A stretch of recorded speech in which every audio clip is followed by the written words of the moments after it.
The man didn't knock. He shoved the door open hard enough to crack the frame, and every woman in Widow Hattie's boarding house went still. All except Rowan Mercer, who was halfway down the staircase when the door flew inward and nearly took her off her feet. She grabbed the railing, steadied herself, looked down. 3 men stood in the entrance below her. Mud-caked boots, trail-worn coats, the kind of faces that had stopped apologizing for anything a long time ago. The one in front was heavy-set, with a neck like a fence post and small eyes that moved around the room the way a man's eyes move when he's deciding what belongs to him. He looked at the women. He looked at the stairs. He looked directly at Rowan. "Ashby send for a bride?" he said. Not a question. An announcement. Nobody answered him. He smiled at that. "I'll take her back myself," he said. "Save her the trouble of marrying that half-dead fool." If you've never watched this channel before, right now is the time to subscribe. Hit that bell so you don't miss the next story, because we post the kind of frontier tales that stay with you long after the credits roll. And before we go any further, drop a comment and tell us what city or country you're watching from. I genuinely want to know how far this story has traveled. Now, let's go back to where it all started, before the blizzard, before the blood, before Rowan Mercer learned exactly what kind of man she had agreed to marry. The advertisement was 12 lines long. Rowan had read it so many times that she had memorized every word without trying, the way you memorize a song you never asked to learn. Rancher, 39, Wyoming Territory. Working cattle operation, no debt, solid house, 2 horses. Seeking capable woman, no younger than 20, no older than 35, willing to work alongside a man who works hard himself. Correspondence welcome. Ask for Colt Ashby, Harlan Creek, Sweetwater County. No promises. No poetry. No mention of loneliness or devotion or a warm hearth waiting for the right woman. Just the facts, laid out the way a man lays out tools before starting a job. Here's what I have, here's what I need, tell me if you're interested. That had been the thing that made Rowan answer it. She had answered 4 advertisements before Colt Ashby's, and every single one of those men had used words like companionship and tender heart and gentle nature. They had described themselves as hardworking and God-fearing and honest, which in Rowan's experience meant they were describing what they wanted to believe about themselves rather than what was actually true. Colt Ashby hadn't described himself at all. He had just listed what he owned and what he needed, and somehow that felt more honest than all 4 of the other letters combined. She had written back in October, sitting at the small desk in the room she rented above the laundry in Abilene, Kansas. She had written carefully 2 drafts, neither of them particularly warm or particularly romantic, because she suspected Colt Ashby didn't need warm or romantic. She told him she was 24. She told him she had grown up on a working farm in Ohio before her family lost the land. She told him she knew how to cook, preserve food, handle horses, and keep accounts. She told him she was capable of hard work and willing to learn whatever she didn't already know. She did not tell him about the scar. She had told 2 of the other men about it, up front, in the first letter, because she figured it was better to get the rejection over with quickly. The first man had written back with such elaborate gentleness and pity that she had burned the letter in the stove. The second hadn't written back at all. The third and fourth men she hadn't told until later, after photographs had been exchanged and the correspondence had gone on long enough that she had made the mistake of hoping. The third man had come to Abilene in person, walked through the door of the laundry where she worked, looked at her leg specifically, at the faint outline of the scar visible through her stocking, and said with genuine regret that he didn't think it would work out. The fourth man had simply stopped writing. So Rowan had made a decision, somewhere between the fourth man's silence and Colt Ashby's advertisement. She was done leading with the scar. She wasn't hiding it. Hiding implied shame, and she was working very hard on not being ashamed. But she wasn't announcing it either. She would arrive. If Colt Ashby looked at her leg and decided to send her back, she would deal with that when it happened. She sent the photograph. She left out the explanation. His reply came 3 weeks later. It was half the length of her letter, and it said, "Passage money enclosed. Train to Rollins, then coach to Harlan Creek. I'll meet you at the livery. C. Ashby. No, I look forward to meeting you. No, I hope the journey won't be too difficult. Just instructions and a money order and a single initial." Rowan had sat with that letter for a long time, trying to decide if it was cold or just efficient. She decided it was efficient, booked her passage, and spent the following 2 weeks putting her affairs in order with the focused calm of a woman who had learned not to borrow trouble from the future. She left Abilene on a Tuesday morning in the last week of November, carrying one trunk, one carpet bag, and the very specific kind of determination that comes from having absolutely no alternatives. The train ride was long and grinding and nothing like the adventure stories that showed up in dime novels. It smelled like coal smoke and unwashed wool and the particular desperation of people traveling toward uncertain futures. Rowan sat near the window and watched the landscape change from flat Kansas grassland to rolling hills to the hard, spare emptiness of Wyoming territory, and she thought very carefully about what she was doing. She was 24 years old and had no family left to speak of. Her mother dead of fever 6 years ago, her father gone 2 years after that.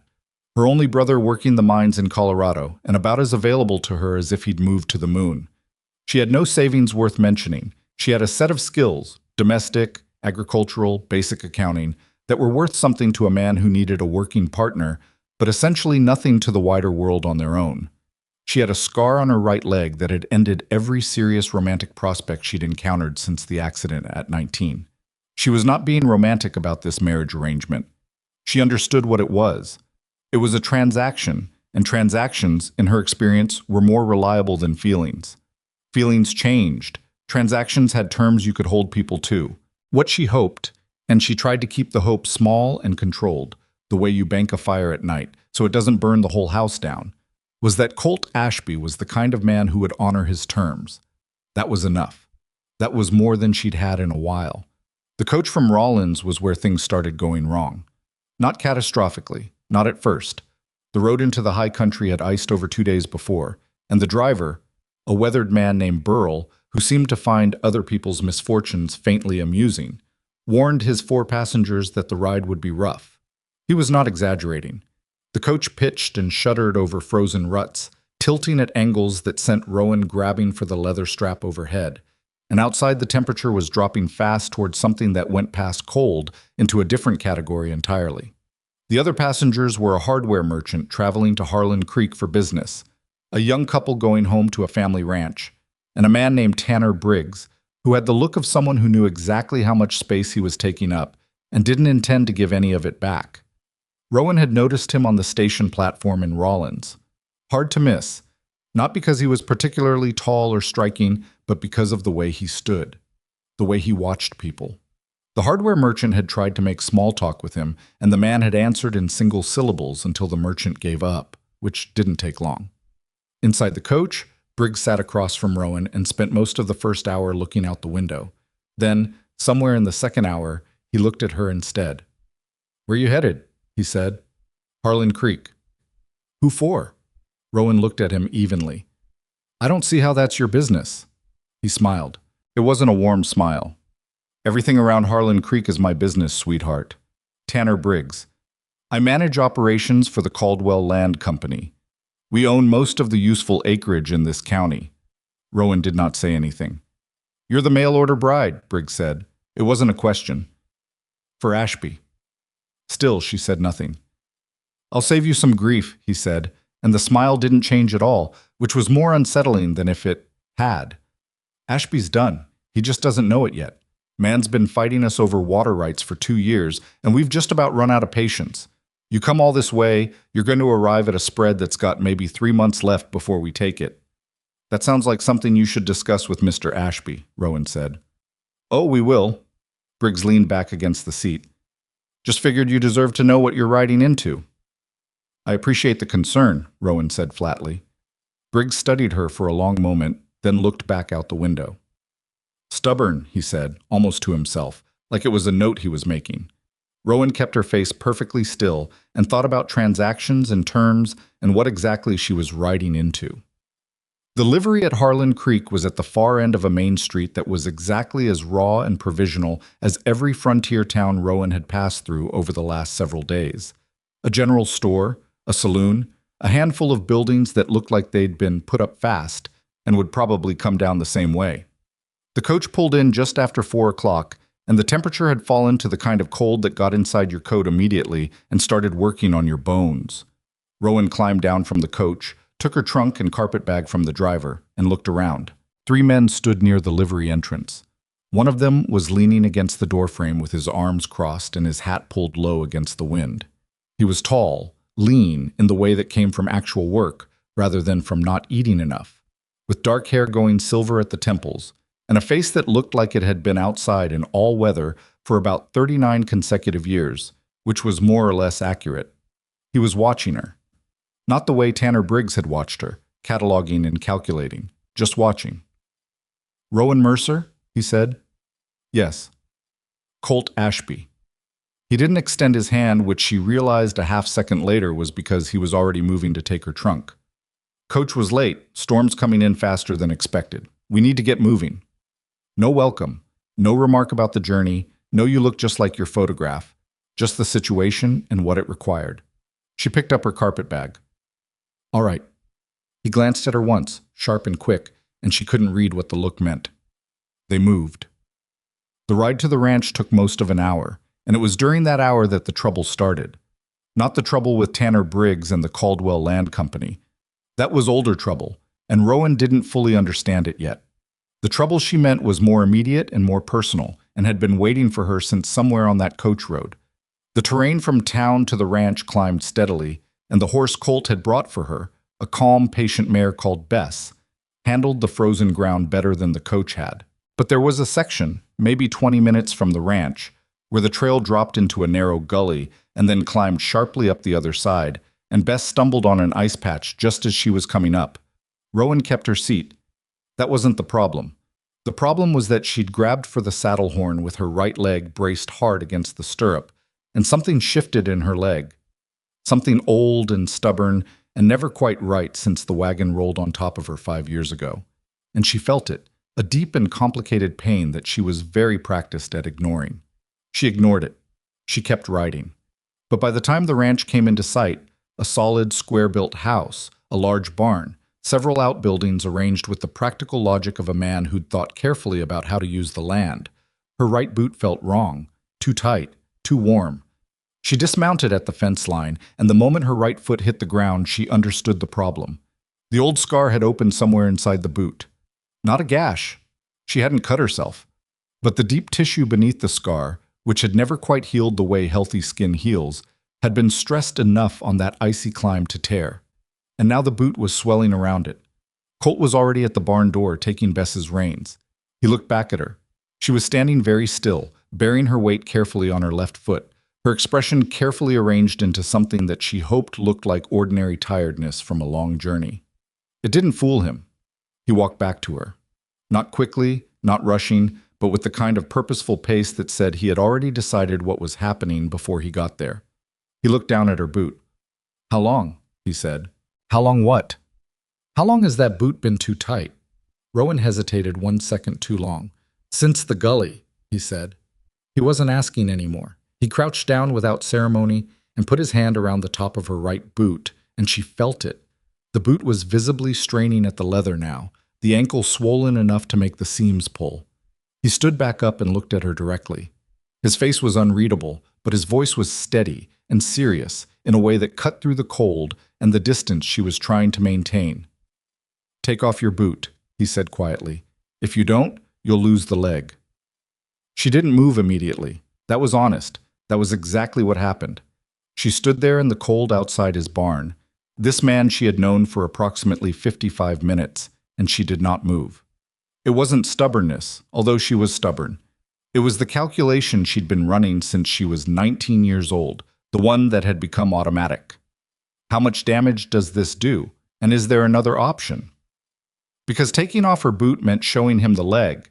It meant the conversation she had avoided in every letter, had planned to have on her own terms in her own time, was happening right now in the wind outside a Wyoming barn before she'd even seen the inside of the house.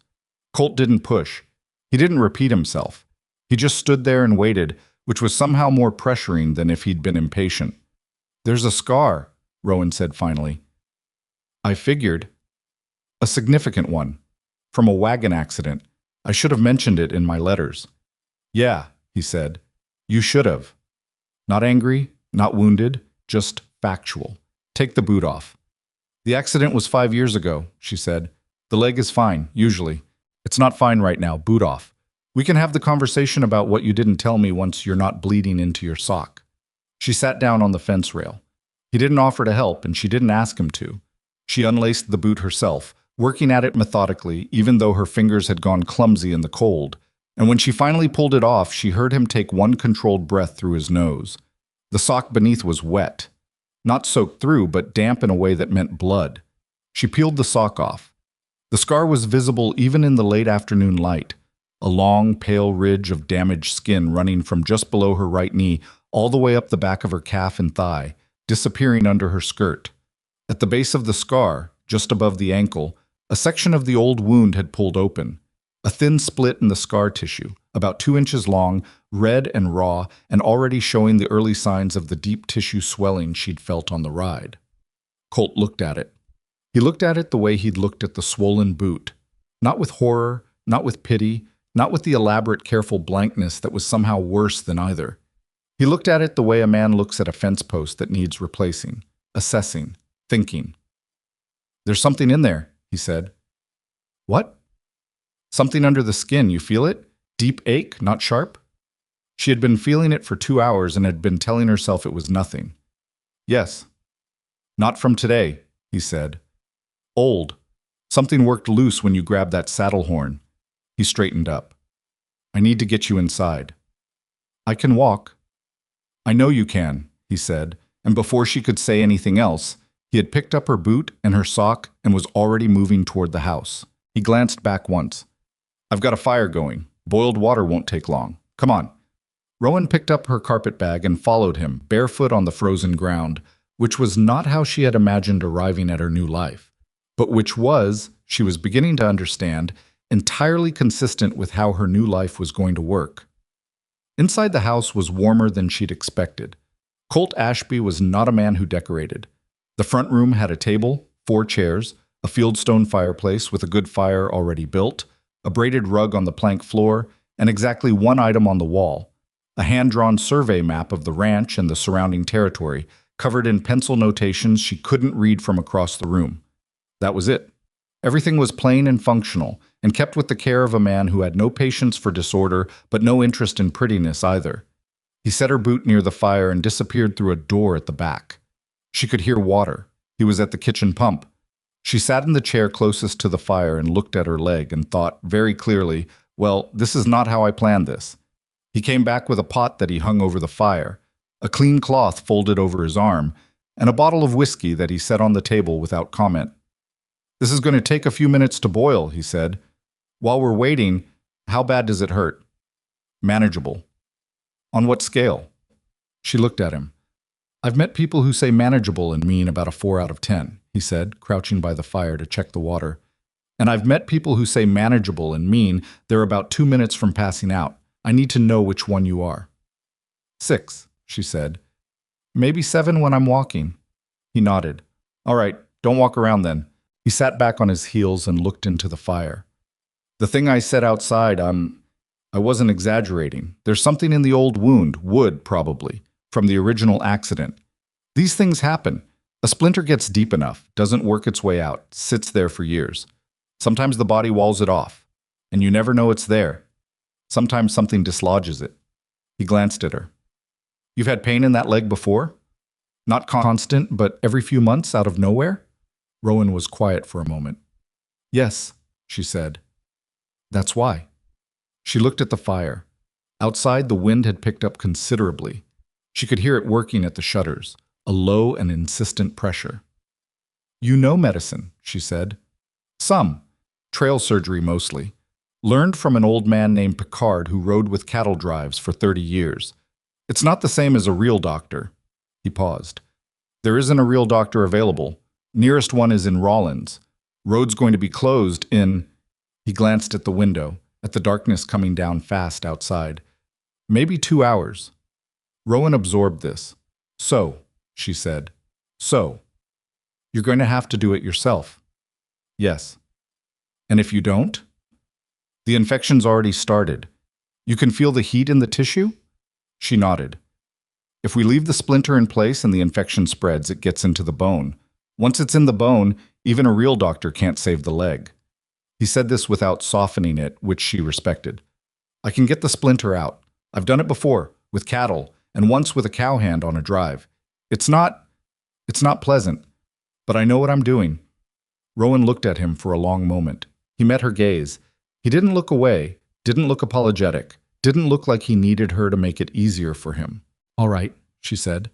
He nodded, and she thought she saw something shift in his expression.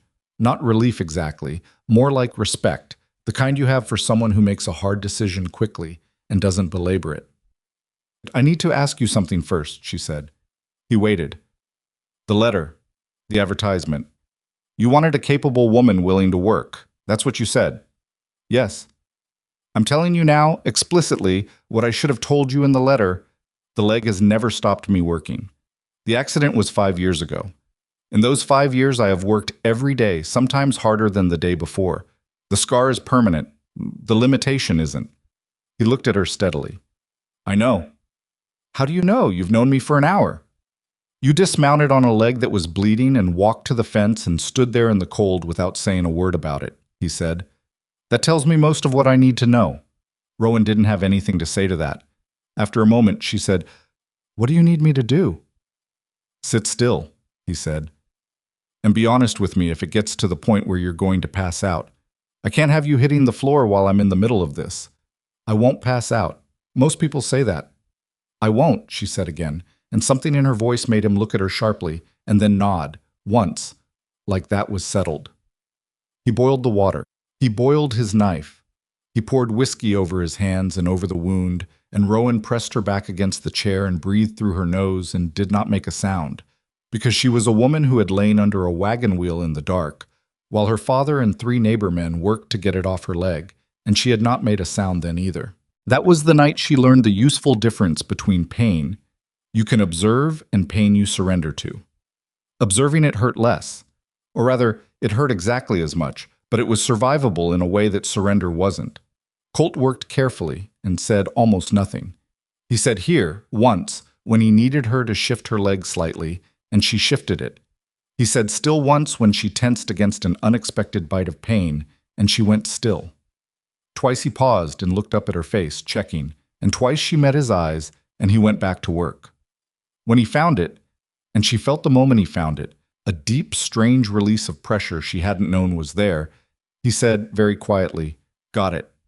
He showed it to her. A sliver of dark wood, slightly curved, maybe 3/4 of an inch long. She stared at it. 5 years, she said. "Probably." He set it aside on the cloth. "Your body built a wall around it. The crash today. It was already trying to work its way out. We just helped it along." He cleaned the wound a second time with the whiskey, which was considerably worse than the first time, and then pressed the clean cloth against it with steady, even pressure. "Hold this." She held it. He sat back and looked at her across the fire. They were silent for a long moment, both of them slightly wrung out, the wind pressing at the shutters like it wanted to be let in. "I should have told you," Rowan said. "Yes." "I was afraid you'd reject the arrangement."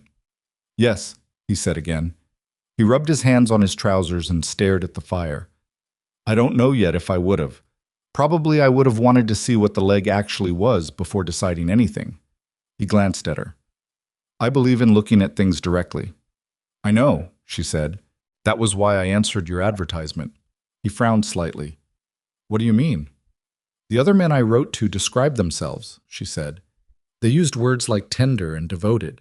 You listed what you had and what you needed. That's what an honest man does when he doesn't know what to say." He was quiet for a moment. Outside, the first real push of the blizzard hit the house, a long, low sound like something enormous leaning against the walls. "Fair enough," he said finally. They sat together in the firelight, the storm building around the house, the cloth pressed against her leg, going warm and then cool, and neither of them said anything for a while, and the silence had a different quality than it had an hour ago. Not the silence of strangers, but the silence of 2 people who had been through something together and were still thinking about it. "I'm hungry," Rowan said eventually. He looked at her like she'd surprised him. Then something shifted in his face, the closest thing to a smile she'd seen from him. "Yeah," he said. "Me too. Can you sit at the table if I help you to it?" "I can get there myself." "Rowan." She looked at him. Let me help you to the table, he said, not arguing, not ordering, just saying it plainly. And she understood suddenly that this was the way he was going to be, straight, direct, without decoration, and occasionally in need of an answer rather than an argument. All right, she said. He helped her to the table. He cooked, which surprised her. She had assumed she'd be cooking from her first hour in the house. And here he was at the iron stove making a surprisingly competent beef stew from what he had on hand, which turned out to be quite a lot. She sat at the table with her leg elevated on a second chair and looked at the survey map on the wall and thought about Tanner Briggs on the coach and his smile and what he'd said about 3 months. The Caldwell Land Company, she said. Colt stopped stirring. A man named Briggs was on the coach from Rollins, she said. He told me you're fighting them over water rights. He said they've run out of patience. The silence stretched for 3 full seconds. He told you that, Colt said. Yes. Colt set the spoon down and turned to look at her. His face had gone to stone. Not angry exactly, but carved down to something that had no give in it. He told a woman he'd never met, on a public coach, that he was going to take a man's land. He seemed very confident that it was essentially settled. It's not settled. I didn't think it was, Rowan said. What's the water rights situation? He stared at her. I kept accounts for a feed merchant in Abilene for 2 years, she said. I understand property disputes at least generally. What's the situation? Another long pause. Then Colt crossed to the table and sat down and told her. The Caldwell Land Company had been buying up grazing land and water access throughout Sweetwater County for 4 years. They had done it through a combination of legitimate purchase, which Colt did not contest, and fraudulent documentation, which he did. 2 years ago, they had filed a claim on the creek that ran through the northeast corner of his land, a creek that had served his cattle operation since before Caldwell's people showed up. They claimed a prior deed. He disputed the deed. The county recorder was either incompetent or in Caldwell's pocket. He wasn't sure which. The territorial judge who would hear the case had been delayed twice already. Do you have documentation of your original claim to the water? Rowan asked. Yes. Is it solid? It should be. Can I see it? He looked at her across the table. You're asking to see my land documents. You said you wanted a capable woman willing to work, she said. I can read a deed and I can read a fraudulent one. Keeping accounts teaches you what bad paperwork looks like. She held his gaze. I'm not trying to manage your business. I'm trying to understand what I've come into. Colt looked at her for a long time. The stew bubbled behind him. Outside, the blizzard had gone from pressing to pounding, and the house creaked and held. After supper, he said. After supper, she agreed. He showed her the documents after supper. She read them at the table while he cleared the dishes, taking her time, going back twice to cross-reference the boundary descriptions in his original deed against the boundary descriptions in Caldwell's filed claim. She found it in about 20 minutes. Here, she said, tapping the page. Look at this. He came and looked over her shoulder. The creek is described in your deed as running along the eastern boundary of this parcel, she said. Caldwell's claim describes a water right running along the northeastern boundary of an adjacent parcel. These aren't the same creek. He was very still. Or they could be the same creek described at different points, she said. But in either case, the boundary descriptions don't match, which means the Caldwell claim, as documented, is either fraudulent or incompetent. Either way, it's disputable. She looked up at him. Have you had someone look at this? A lawyer or a land agent? The nearest lawyer is in Cheyenne. I've written twice. He wrote back once asking for a fee that... Colt stopped. That you can't pay right now, Rowan said. Silence. All right, she said. She straightened the papers carefully and set them together. We'll figure that out. We, he said. Yes, she said. We. She looked at him steadily. I came here to be a working partner, Mr. Ashby. That's what your advertisement said, and that's what I intend to be. If this land goes under, we both lose. So yes, we. He stood there looking at her, and she could not read his face. She was beginning to think reading Colt Ashby's face was going to be a long project, requiring patience and attention. Then he said, Colt. What? You've been calling me Mr. Ashby. It's Colt. Colt, she said. Rowan, he said, like he was confirming something. Outside, the blizzard was enormous and total and showed absolutely no intention of stopping anytime soon. Inside, the fire was good, the stew was gone, and two strangers sat at a table with old land documents between them, starting to understand each other. It was not the beginning she had planned. It was not the beginning she had imagined, on the train, trying to keep her hopes small and manageable and safe. But it was real. The pain in her leg was real, and the fire was real, and the man across the table who had looked at her scar the way he looked at everything, directly, without flinching, was real. And somewhere in her chest, without her permission, the carefully banked fire she'd been tending for years grew, just slightly, warmer. She pressed it back down. She was not done being careful yet, but for the first time in a long while, she wasn't completely sure that careful was all she had left. She did not sleep well that first night. That was the truth of it, stripped of any romance. She lay in the small bedroom at the back of the house, the one Colt had shown her without ceremony, and then retreated from immediately, and she listened to the blizzard work at the walls and thought about everything at once. The documents. The creek. Tanner Briggs in his flat, certain smile. The splinter of wood Colt had set on the cloth like evidence. The way he'd said her name at the end, Rowan, like he was filing it somewhere useful. Her leg throbbed in a dull, steady rhythm that she found almost easier to manage than silence would have been. At least the pain gave her something concrete to track. She was awake before dawn. She could hear him already moving in the kitchen, the particular sounds of a man who had been getting himself up alone in the dark for years. The soft clank of the iron stove lid, the rush of water at the pump, boots on plank floor moving without hurry, but without wasted motion either. She lay still for another few minutes, listening, trying to get a map of him from sound alone the way a person learns a new country before they can see it clearly. Then she got up. Her leg was stiff and sore, but the swelling had come down overnight.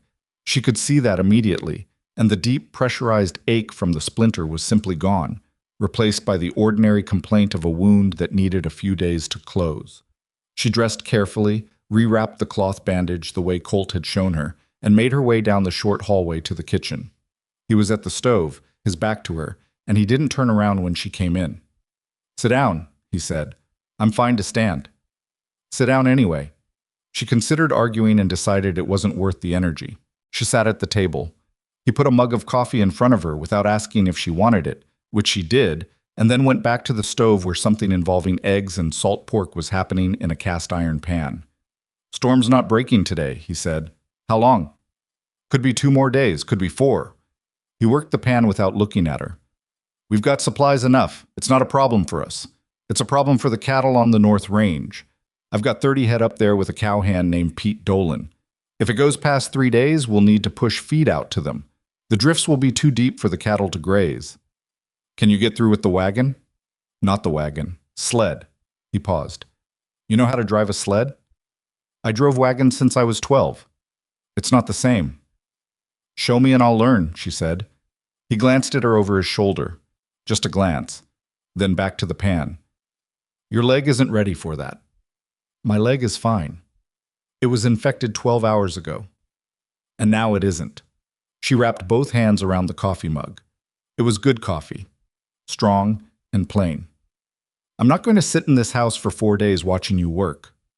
You've been here less than 24 hours. That doesn't change what I just said." He put the food on the table and sat down across from her, and they ate in silence for a while. Outside, the blizzard was a constant, total sound. Not dramatic gusts, but a solid, pressing roar that had settled in like it owned the place. "The account books," Rowan said. "The ranch accounts. Do you keep them yourself?" He looked up from his plate. "Yes." "Can I see them today, while we're stuck inside?" A pause. She could see him deciding something, working through it the way he seemed to work through everything, methodically, without hurry, without giving anything away on his face before he was ready. "Why?" he said. "Because the water rights dispute is a legal problem, but it's also a money problem," she said, "and I'd like to understand the full picture before I start having opinions about either." "You're already having opinions." "I'm having preliminary observations," she said. "There's a difference." Something shifted in his expression. Not quite a smile, but in the vicinity. "After breakfast," he said. "After breakfast," she agreed. The account books were in a wooden box under the desk in the front room, and they were a mess. Not a dishonest mess. Colt clearly knew where every dollar had gone and why. But the recording system was the system of a man who had learned to keep accounts by watching someone else do it once and then improvising, and improvised accounting, Rowan had learned in Abilene, was always harder to defend than it needed to be. She worked through it for 3 hours, sitting at the desk with the survey map on the wall in front of her, while Colt did the indoor work that a storm day required, checking equipment, mending tack, moving around the house with the quiet efficiency of someone who did not believe in stillness unless it was necessary. Every so often, he stopped near the desk. "Question," she said, around the second hour, without looking up. "Ask it." "This entry, December, 2 years ago, feed purchase, $40, from Caldwell Supply." The silence lasted long enough that she looked up. He was standing near the window, looking out at the solid white nothing. "Caldwell runs the only supply store within 40 miles, he said. "So you've been buying from them even while disputing their land claim?" "I buy feed from a store," he said, with a kind of careful flatness. "I dispute a land grab from a company. They're not the same thing." To a judge, they might look like a complicated relationship rather than a clean dispute. He turned from the window. "You think I should have let my cattle starve to make a point?" "I think you should stop buying from Caldwell Supply the moment an alternative is available," she said. "And I think when you present your case to a judge, you need to be able to show that you have treated this as the adversarial situation it is, consistently, from the beginning." She looked back at the books. "When's the next court date?" "March, if the roads are open," she calculated. "That's 3 months." "I know how long 3 months is." "Briggs said 3 months," she said. "On the coach. That's not a coincidence." Colt came and stood behind her, looking over her shoulder at the books. He was close enough that she could feel the warmth off him in the cold room, and she kept her attention on the page with an act of will. "What do you mean?" he said. "He knew the court date. He knows the case schedule. He told me you had 3 months because he knows the timeline. He knows that if they can pressure you enough in the next 3 months, you might fold before the hearing." She tapped the page. "They're not just waiting for the judge. They're working you in the meantime. The supply dependency is probably part of it. What else do they have leverage on?" Silence. "Colt. There's a note on the barn," he said. "I built it 3 years ago. Needed lumber. I borrowed against next year's cattle revenue. The lender's a man named Goff in Rawlins." He paused.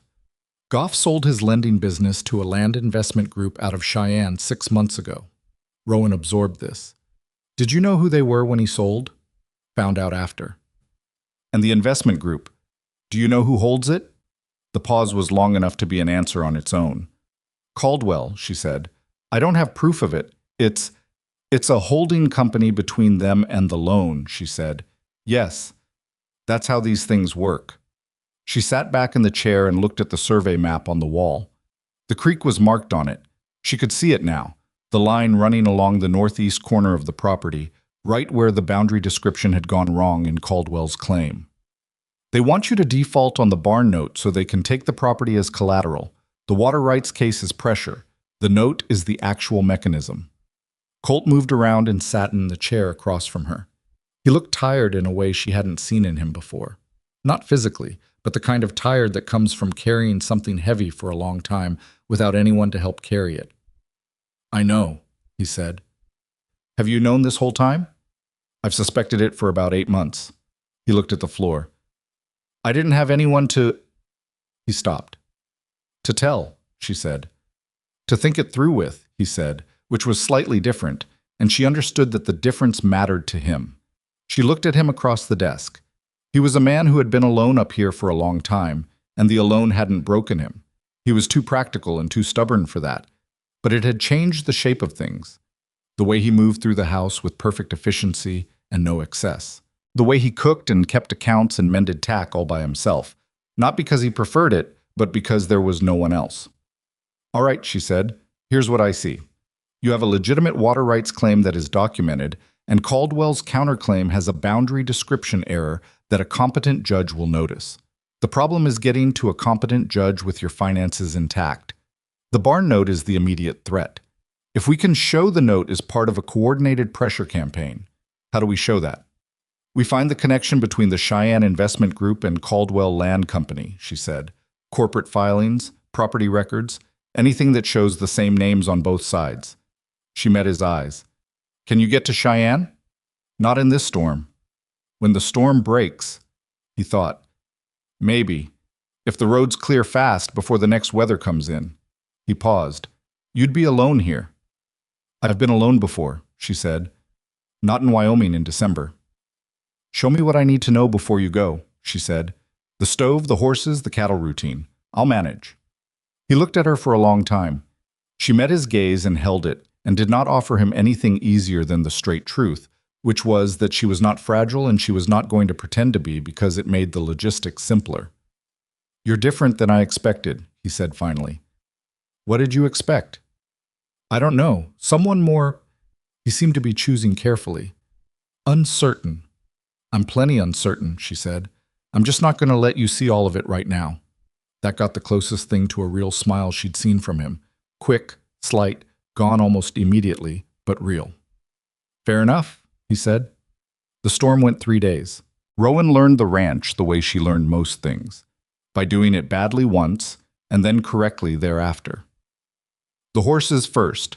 Colt's 2 working horses and the mare Bess she'd ridden in on, their names and tempers and particular preferences, the specific way each one needed to be approached in the morning when they were cold and unhappy about it, the feeding routine, the water, which had to be broken out of the trough ice twice a day, the stove, which had one temperamental damper that had to be adjusted exactly right, or the back of the firebox would smoke. Colt showed her everything without impatience and without talking down to her, which she had been bracing for without realizing it. He explained things once, clearly, and then let her do them, and when she did them wrong, he said so directly, that damper needs to go another quarter turn, without sighing or suggesting she watch again. On the second day, confined to the house by conditions that had worsened overnight, they got into their first real argument. It was about the Caldwell documents. Rowan had found, in the back of the account box, a packet of letters, correspondence between Colt and the county recorder's office about the water rights filing. She'd read them, because she was reading everything she could find that touched the dispute, and she'd noticed something. You never sent the boundary discrepancy, she said. Colt looked up from the harness he was mending. What? In your correspondence with the recorder's office, you disputed Caldwell's claim, but you never specifically noted the boundary description error. You just said the claim was invalid. It is invalid. Saying it's invalid is not the same as showing where and how, she said. A general dispute can be dismissed. A specific documented discrepancy is harder to ignore. She held up one of the letters. You needed to say, your filing of October 14th describes a water right along the northeastern boundary of Parcel 7, which does not correspond to the creek referenced in my deed, dated such and such, which places the waterway along the eastern boundary of Parcel 6, specifics, numbers, dates. I know what specifics are. Then why didn't you include them? He set the harness down. Because I was dealing with the cattle drive and the barn note, and a ranch that doesn't run itself, and I wrote what I could write at the time. His voice was even, but had an edge under it now, something she recognized as a man who was embarrassed and not going to say so. Not everyone has time to compose legal arguments in triplicate. I'm not criticizing you, she said. You're telling me I did it wrong. I'm telling you it can still be fixed, she said. We write the corrected correspondence now, while we're stuck inside, with the specific boundary language, and we send it the moment the roads open. It creates a documented record before the hearing. That's the point. Silence. He picked his harness back up, put it back down. What do you need from me? He said. The original deed, the exact filing date on Caldwell's claim, and you sitting at this table for an hour to help me get the property descriptions right, because I don't know this land the way you do. He came to the table. They worked through it that afternoon, Colt reading the land aloud from memory, the creek, the boundary markers, the original survey stakes, all of it held in his head with the precision of a man who had walked every foot of it, and Rowan writing, drafting the letter twice before she was satisfied with it. He corrected her twice on property terminology, which she accepted without argument because he was right. She corrected his phrasing once, pointing out that I believe the claim to be fraudulent was less useful than the claim contains a specific descriptive error that contradicts the original deed in the following particulars. He stared at that for a moment. You're saying don't call them liars. I'm saying let the facts call them liars, she said. It's more convincing. He was quiet for a moment. Where'd you learn this? The feed merchant in Abilene had a boundary dispute with his neighbor for 3 years, she said. I kept his accounts and filed his correspondence and sat in on 2 hearings. He won eventually. Not because he was right. He was right from the beginning, because he learned to be specific. Colt looked at her with an expression she was beginning to catalog, a certain quality of attention that meant he was revising something he'd thought before. Did you plan to be useful about this specifically? He said. The land dispute? I didn't know about the land dispute until Briggs told me on the coach. But you came prepared to be useful. That's why I came, she said simply. He held her gaze for a moment, then, fold the letter careful. I don't want the ink to smear before it dries. She folded the letter careful. The storm broke on the morning of the 4th day. Rowan knew it before she was fully awake. The quality of the silence was different, the absence of that constant pressing sound. And when she went to the window, the sky above the snowfields was the particular hard blue that comes after Wyoming weather has finished with you and moved on. She dressed and went to the kitchen. Colt was already at the table, looking at the survey map, a mug in his hand. Roads will be passable by afternoon, he said.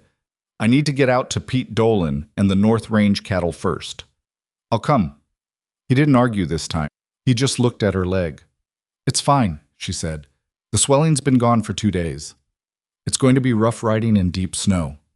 I know. He looked at her for another moment. You'll wear 2 pairs of socks, he said, and you tell me the moment your leg says otherwise. Agreed. They were out by mid-morning, Colt on his bay gelding, Rowan on Bess, the snow so deep in places that the horses moved through it with a heavy, plunging gait that was hard on everyone involved. Rowan kept her weight even in the stirrups, her right leg conscious and careful, the cold working at her face above the wool scarf. It took nearly 2 hours to reach the North Range, which in clear weather would have been 40 minutes. Pete Dolan was a small, wiry man of about 50, with a weathered face and eyes that assessed Rowan with the frank curiosity of someone who had been alone in a line shack for 4 days and expected to find Colt arriving alone. This, sir, he said to Colt by way of greeting. Pete Dolan, Colt said. Rowan Mercer. Mercer, Pete said, nodding like he was filing it. You made it through the storm, all right. We managed, she said. Colt cook for you? We cooked together. Pete's eyebrows went up. He glanced at Colt. Colt's face said nothing, as usual. Pete seemed to find this interesting. The cattle were bunched in a draw at the south end of the North Range, which Pete said was instinct. They drifted there on the first day of the storm, seeking what wind shelter there was.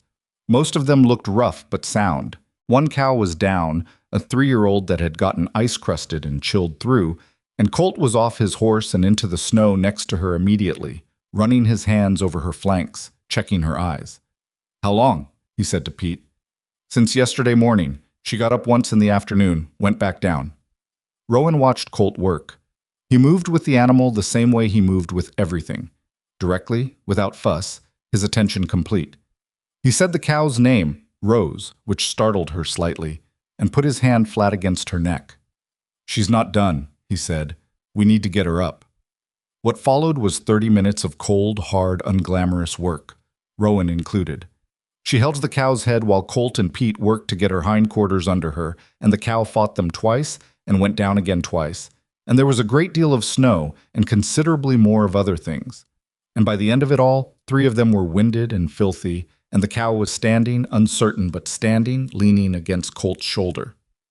There you go, Colt said quietly to the cow. There you go. Rowan caught Pete Dolan watching her from across the animal's back. He had an expression she couldn't quite read, not unfriendly. You held her steady, he said. I've handled livestock before, she said. Not many brides know how. I'm not most brides, she said. Pete's mouth curved. He looked at Colt. She's all right, he said, as though Colt had asked him. Colt didn't look up from the cow. I know, he said. They rode back in the afternoon light, which came low and gold across the snow and made everything look cleaner than it was. Rowan's leg ached. Not the old ache, just muscle fatigue from a hard ride in bad conditions, which was entirely different and didn't concern her. She was thinking about Pete Dolan and the way he'd said she's all right, and the way Colt had answered, and she was trying not to make too much of it because she was a woman who had made too much of things before and paid for it. "Pete's been with you long?" she said. 7 years, Colt said. "He came with the ranch when I bought it. Previous owner was retiring to his daughter's place in Colorado. Pete didn't want to go." "He's loyal to the land or loyal to you?" Colt considered. "Both," he said. "There's not much difference after 7 years." They rode in silence for a while. The horses found their own pace in the snow, slower than coming out, tired.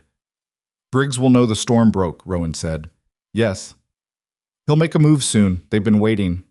"Probably." "What kind of move?" Colt was quiet for a moment. "Last time he came to the ranch, 6 weeks ago, he had 2 men with him, didn't threaten outright, just rode the fence line with me and talked about how much it would cost to repair fence posts after a hard winter, kept looking at the barn." "He was looking at the note," she said. "Yes." "If they come again," she said, "I want to be present." He glanced at her. "I'm not asking to manage the conversation," she said.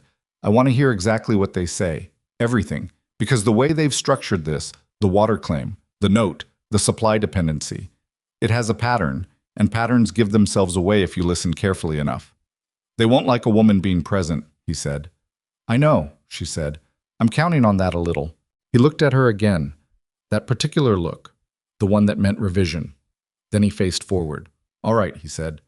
The ranch came into view ahead of them, the house and barn dark against the snow, smoke coming steady from the chimney. Pete had ridden ahead to bank the fire back up. It looked solid. It looked, in the cold late light, like something worth keeping. "Colt," she said. "Yeah." "The letter to the recorder's office. I think we should send a copy to the territorial judge as well. Directly, not through the recorder. With a cover note explaining that we're documenting the discrepancy ahead of the hearing." He was quiet for a moment. "The judge might see that as overstepping. Or he might see it as a party that knows its case and isn't afraid of scrutiny." She paused. "It also establishes a paper trail that doesn't run through the county recorder's office, in case the recorder is compromised." He thought about this. The horses picked their way through a deep drift and came out the other side. "Write the cover note tonight," he said. "I'll read it before we send it." "All right." They dismounted at the fence line, and this time Colt took Bess's reins without saying anything about her leg, just matter-of-factly took both horses toward the barn. Rowan stood for a moment in the cold, looking at the house, at the smoke rising from the chimney into the hard blue sky. She was exhausted. Her leg ached. She had cow on her boot that she didn't want to think about. She had a complicated land dispute to help navigate, and a man she barely knew, and an unknown quantity of trouble coming from the direction of Tanner Briggs and the Caldwell Land Company.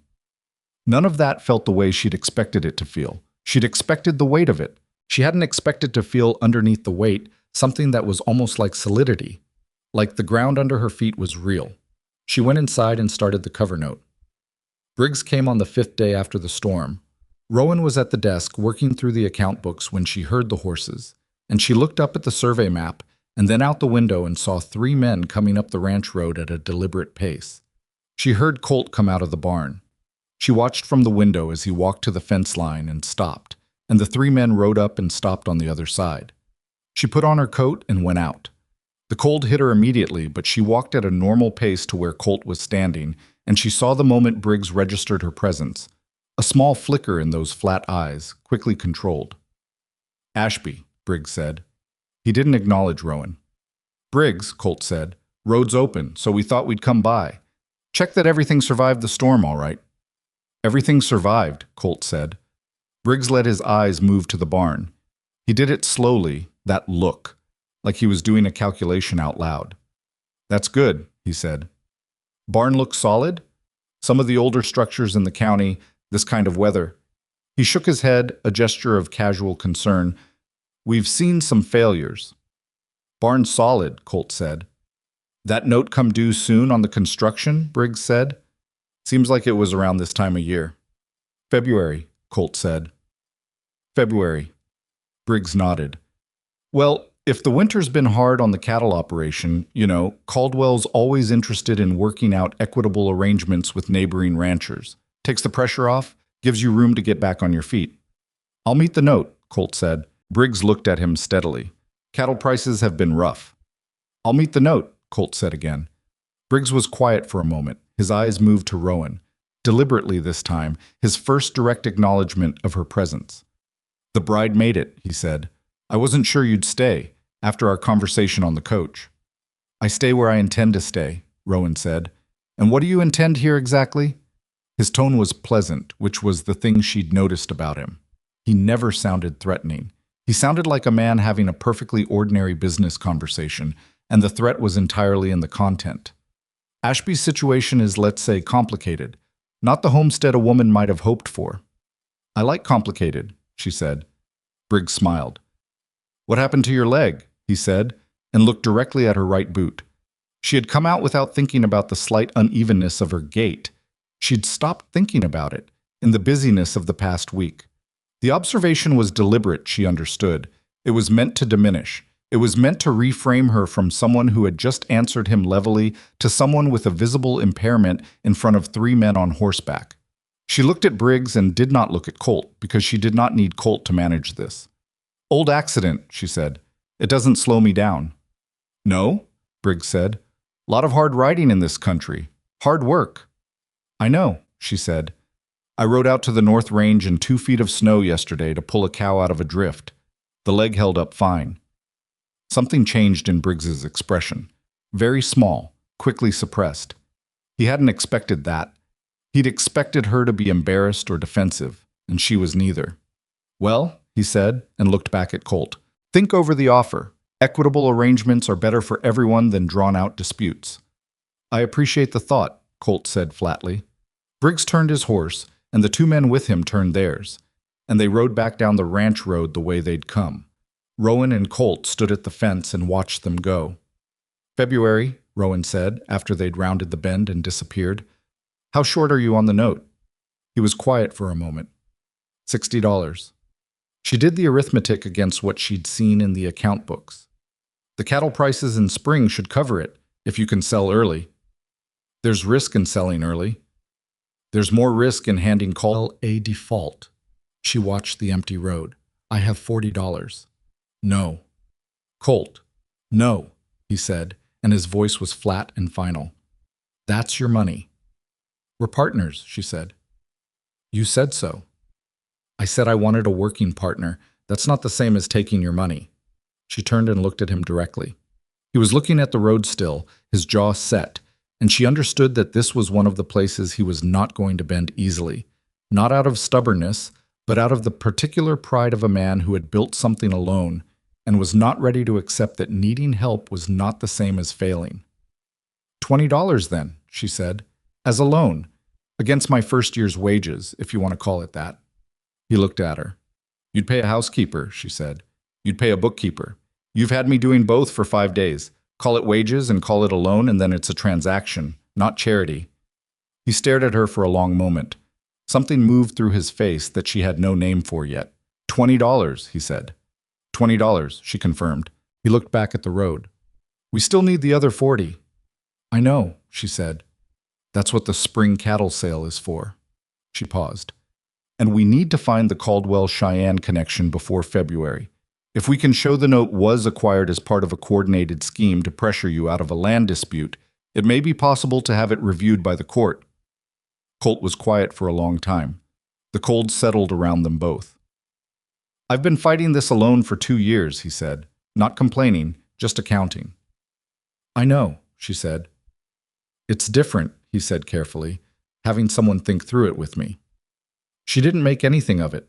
She just nodded once, the way he nodded at things when they were settled. Come inside, she said. It's cold, and I want to write down exactly what Briggs said while I remember it precisely. He followed her in. The fire was good. The light was failing outside, the short December afternoon closing down fast. Rowan sat at the desk and wrote out the conversation verbatim while Colt built the evening fire up, and the house held its warmth against the cold, and somewhere in the doing of that ordinary necessary work, the strangeness of the past. 5 days settled into something she didn't quite have a word for. Not comfort, not yet, but the beginning of something she might, eventually, be willing to call home. The letter to the territorial judge went out with the next mail rider, along with the corrected correspondence to the county recorder's office. And then there was nothing to do but wait and work and watch the road. Rowan had not expected the waiting to be the hardest part. She was a woman who had always moved toward problems. The feed merchant in Abilene had said once, not unkindly, that she had a terrier's disposition about difficulties. But this particular problem required patience as much as action, and patience had never been her strongest quality. She found ways to fill the time that were useful rather than merely busy. The ranch had accumulated 2 years of deferred maintenance in the ways that a one-man operation always does. Not from laziness, but from the arithmetic of one pair of hands against an endless list. Rowan worked through it systematically, starting with the things she could manage on her own and building toward the things that required Colt's involvement. She recatalogued the tack room, sorted and inventoried the supply stores, repaired 3 saddle cinches that had been patched and repatched until patching them again was no longer sensible. She found a water leak in the root cellar wall that had been slowly ruining a corner of the potato stores, and she and Pete Dolan spent an afternoon packing the gap with river clay and flat stones while Colt was mending fence on the east pasture. Pete, she was discovering, was a person of considerable depth who had chosen to present as considerably less.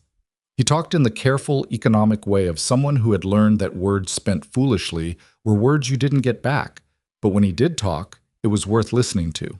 "He ever tell you about the first winter?" Pete said, working the clay into the wall with the heel of his hand. "No," Rowan said, 3 years ago, year after he bought the place. He had 40 head and a roof that leaked in 4 places and 1 horse that went lame in October. Pete was quiet for a moment, pressing the clay smooth. He didn't lose a single cow, slept in the barn twice a week to keep the temperature up because he couldn't afford to lose the horse, and he wouldn't leave her alone at night. Rowan thought about that. "He didn't tell me any of this." "No," Pete said. "He wouldn't." He looked at her sideways briefly. "He's not a man who talks about what things cost him. I've noticed that. It's not—" Pete seemed to be choosing his words. "It's not that he thinks he's better than needing help. He just never had anyone around long enough to build the habit." Rowan kept her hands moving on the clay. "Was there someone before?" "Before you?" Pete shook his head. "There was a woman in town he was friendly with for a while, widow who ran the laundry. But she had people in Denver she wanted to get back to, and this—" He gestured at the walls, the land beyond them. "This wasn't Denver." He settled back on his heels. "The advertisement was my idea, actually." She looked at him. "I told him he was going to work himself into the ground before he was 50, Pete said, with the equanimity of someone who had delivered this opinion before and was comfortable with it. "That a ranch this size needs 2 people working it, and there's no shame in admitting it." He picked up the clay bucket. "He argued for about 2 weeks and then sent the advertisement." Rowan absorbed this. "And you didn't know what you'd get?" "No," Pete said. "But I figured whatever showed up had to be better than watching him eat alone 7 nights a week." She laughed, a short, real sound that surprised her slightly, because she hadn't laughed much in a long while. Pete looked at her like she'd done something interesting. "You should do that more," he said. "Eat alone?" "Laugh," he said, and went back to the wall. The neighboring ranchers started showing up in the second week of January. Not all of them, and not all at once, just ones and twos dropping by with the thin excuse of checking conditions after the storm, which everyone understood was a pretext. Word had gotten around Harlan Creek that Colt Ashby had a bride, and the community's curiosity about this was, Rowan gathered, fairly intense.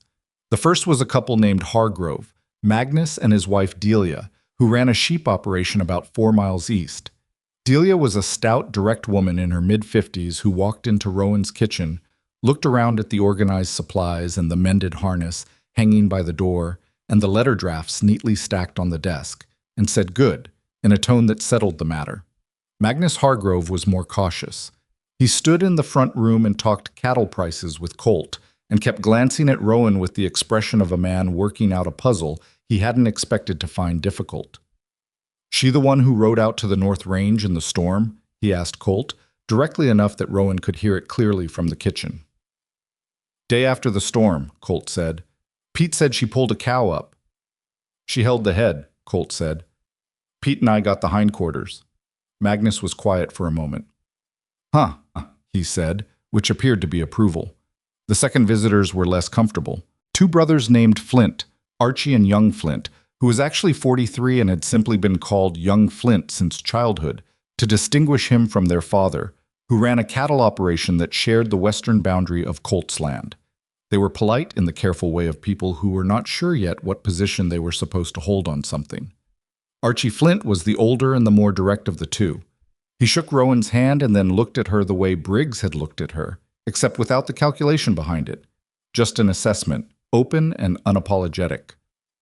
Briggs came by our place, he said, day after the storm broke. Colt went still. What did he want? Same as usual. Interested in our south pasture, supposedly. But he brought up your water case. Archie looked between them. He said you were likely to fold before the hearing. Said the note on your barn was coming due and you didn't have the means to meet it. The silence in the room was particular. That's Caldwell business, Colt said. Not his place to share. No, Archie said. It isn't. He looked at his brother, then back at Colt. Young Flint and I have been talking. Caldwell's been at our western boundary for 18 months. We've kept quiet because we weren't in the same position as you. We don't have a water case. We own our structures outright. They don't have leverage on us the same way. He paused. But if they get your land, our western pasture is next. We know it. What are you saying, Archie? Colt said. I'm saying we have $60 we can put toward your barn note, Archie said. No interest. Pay it back when the spring cattle money comes in. The room was very quiet. Colt looked at his boots for a moment. Rowan watched his jaw work, the visible effort of a man swallowing something that cost him. I don't take charity, he said. It's not charity, it's self-preservation, young Flint said, which were the most words he'd strung together since arriving. If Caldwell gets you, we're next. Helping you is helping us. That's just arithmetic. Colt looked at Rowan. She met his eyes and said nothing, because this was his to decide and she wasn't going to decide it for him.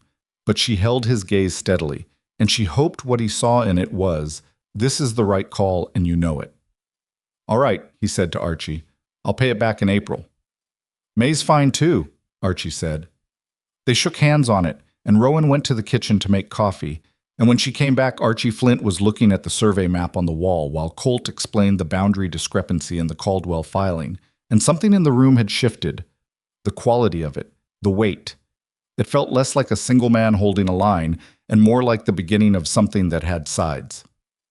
3 days after the Flint brothers' visit, Rowan made a mistake. She knew it was a mistake approximately 30 seconds after she made it, which was not soon enough. She had been working with 2 of the young horses in the paddock, not Colt's working horses, but 2 two-year-olds he was bringing along for next year, green as spring grass and nervous about everything. She'd been working them regularly since the first week, and they'd gotten comfortable with her, which was a small thing but satisfying. That particular afternoon she'd gotten confident, and confident was always where trouble started. She was lunging the more settled of the 2, a bay colt named Striker, when something spooked him, a noise from the barn, some piece of equipment that shifted, and he shot sideways fast and hit the end of the lunge line with his full weight. Rowan kept hold of the line. That part was instinct.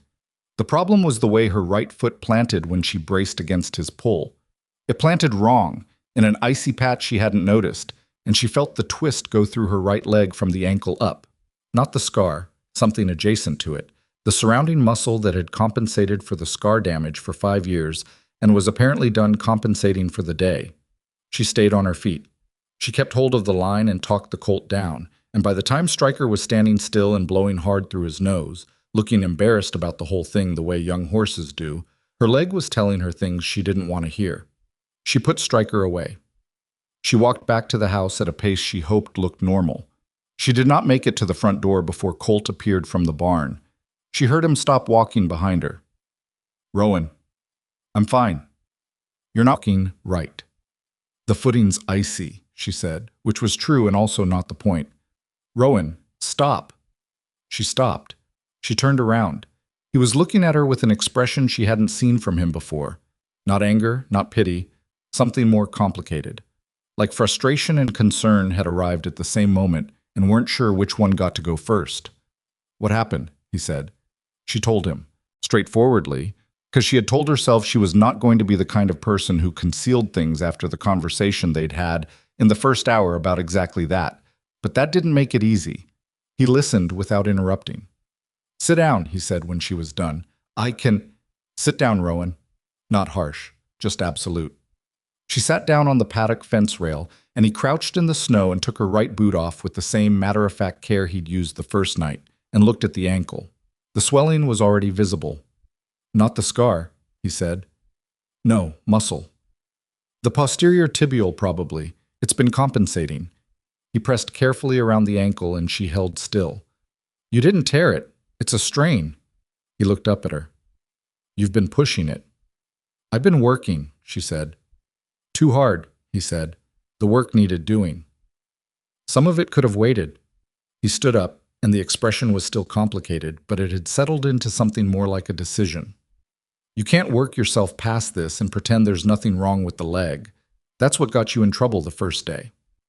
I know that, she said, which came out sharper than she meant it. Do you? He said. Because it looks to me like you know it and do it anyway. She looked at him. He looked back at her, and they were both uncomfortably aware that this was not a simple argument about a strained ankle. Yes, she said after a moment. Yes, what? Yes, I know it and do it anyway, she said. Because if I stop and rest when the leg says rest, some people will decide the leg is the reason I stopped and not the leg. He was quiet for a moment, working through that. What people? He said. All of them, she said. Everyone who looks at it and sees a limitation instead of a healed wound. Briggs did it in 30 seconds. Looked at my boot and turned a conversation about legal strategy into a question about whether I could handle hard riding. She looked out at the paddock. I can't give people that. I can't give them a reason to look at the leg and think that's the whole story. Colt was quiet for a long time. Then he said, I don't look at your leg and think it's the whole story. I know that, she said, and she did. That was the thing. She knew it about him, had known it from the night he'd treated the wound and said nothing beyond what needed to be said. But knowing a thing and having your body believe it were two different operations. So when I say rest the leg, he said carefully, I need you to know I'm not. I know, she said. I'm saying it because a strained muscle that becomes a torn muscle is a different conversation. I know, she said again. He picked up her boot and held it without putting it back on yet. I'll wrap it, he said. Different wrap than before. Muscle, not wound. He looked at her. And then I need you to actually rest it for 2 days, not 1. 2. Let Pete and me handle the outdoor work. She wanted to argue. She could feel the argument right there, ready to go. All right, she said instead. He looked faintly surprised. Just faintly. Don't look like that, she said. Like what? Like you expected a fight. I usually get one, he said. I'm picking my arguments, she said. 2 days is reasonable. I'll concede reasonable things. Something shifted in his face. Warmer this time. Definitely warmer. Good to know, he said, and crouched back down to wrap the ankle. The 2 days of forced relative stillness turned out to be useful in ways she hadn't anticipated. She spent the first day finishing a thorough review of all the correspondence related to the water rights case, organizing it chronologically and annotating the key documents with notes about which boundary description matched which parcel and where the Caldwell filing diverged. By the time she was done, she had something that looked, she thought, like the beginning of a coherent legal argument, not a formal brief, because she was not a lawyer and didn't pretend to be, but a clear, organized record that a lawyer could use. She showed it to Colt that evening after supper. He sat at the table and read through it without speaking, turning pages slowly. She watched him and tried not to fidget, which was not her natural state. This is good, he said finally. I want you to look at my notation on the October deed, she said.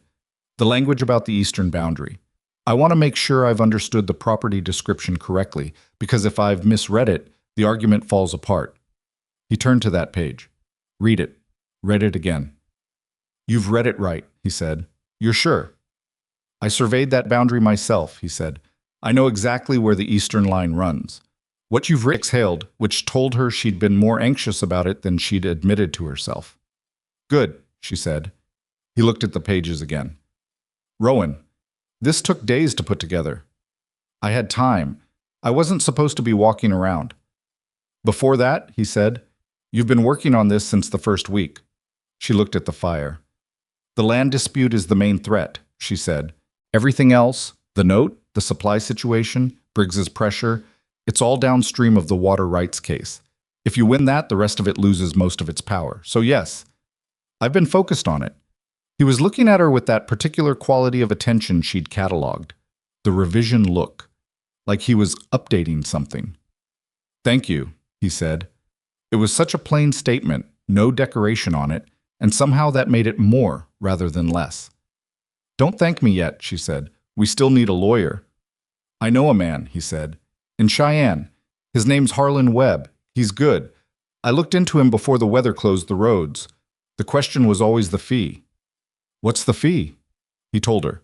She did the arithmetic in her head. Between what you'll have from the early cattle sale and the Flint brothers' loan and my shit. No, he said. It's $30, she said. Rowan, it's $30, and it's my money, and I choose to spend it on keeping this ranch from being taken by a company that buys barn notes through holding companies to squeeze honest men off land they've worked for 3 years. She looked at him directly. Don't make this difficult. He looked at the table. She watched something move through him. The same thing she'd seen before, the pride that had to be talked down from the ledge of itself. It's a loan, he said, against wages. It's a loan against wages, she agreed. We should write up the terms so it's documented. He looked up. You want a formal note? I want everything documented, she said. Every loan, every correspondence, every agreement. If this goes to court and they're looking for weaknesses, we are not going to have undocumented transactions. She paused. Including the arrangements between you and me. He was quiet for a moment. You think they'd go after the marriage arrangement? I think a man facing a land case might look less stable to a judge if his domestic arrangements are informal and undocumented, she said. We agreed to a mail order arrangement. We haven't... She stopped, picked the words carefully. We haven't formalized it, legally. The air in the room changed, not dramatically, not suddenly, just a quiet shift, like a window being opened in a closed space. No, he said, we haven't. I'm not suggesting... She stopped again, started over. I'm saying it's a practical consideration. Yes, he said. The hearing's in March. Yes. It would be practical, he said. Yes. He looked at the fire. She looked at the fire. Outside, the January wind moved over the snow with a dry, whispering sound. There's a justice of the peace in Harlan Creek, he said. Feller named Grouse. Drunk half the time, but his paperwork's solid. Rowan almost smiled. When? Road's clear now, he said. Could go into town this week. All right, she said. He looked at her. I know it's not... He seemed to be having trouble with the sentence. Colt, she said. He stopped. I came here for a practical arrangement, she said. I'm not disappointed in a practical arrangement. I know what this is. He looked at her steadily, and she met his gaze and held it, and she was telling the truth. She did know what it was. And she was also, somewhere underneath the truth, telling herself not to look too closely at what else it might be becoming, because she was not ready for that conversation with herself yet. All right, he said. They went into Harlan Creek on a Thursday, roads iced but passable, and Justice Grouse was not drunk when they found him, which Colt said was unusual and should be taken as a good sign. The ceremony, if it could be called that, was 5 minutes long in a cold room above the general store, with Grouse's wife and the store owner as witnesses, and the paperwork was solid as promised. Rowan signed Rowan Mercer Ashby on the documents and thought, very specifically and with great deliberateness, about practical arrangements and documented transactions. She thought about it so hard she almost didn't notice that Colt's hand was at her elbow as they walked back down the icy stairs, steady and certain, the way he did everything. Not making a ceremony of it, just there. The store owner's wife, a woman named Clara Hodge, who had been watching the whole proceeding with bright, unconcealed interest, stopped them on the way out. Come for supper, she said. Saturday. I'll have the Hargroves and the Flints and anybody else I can get hold of.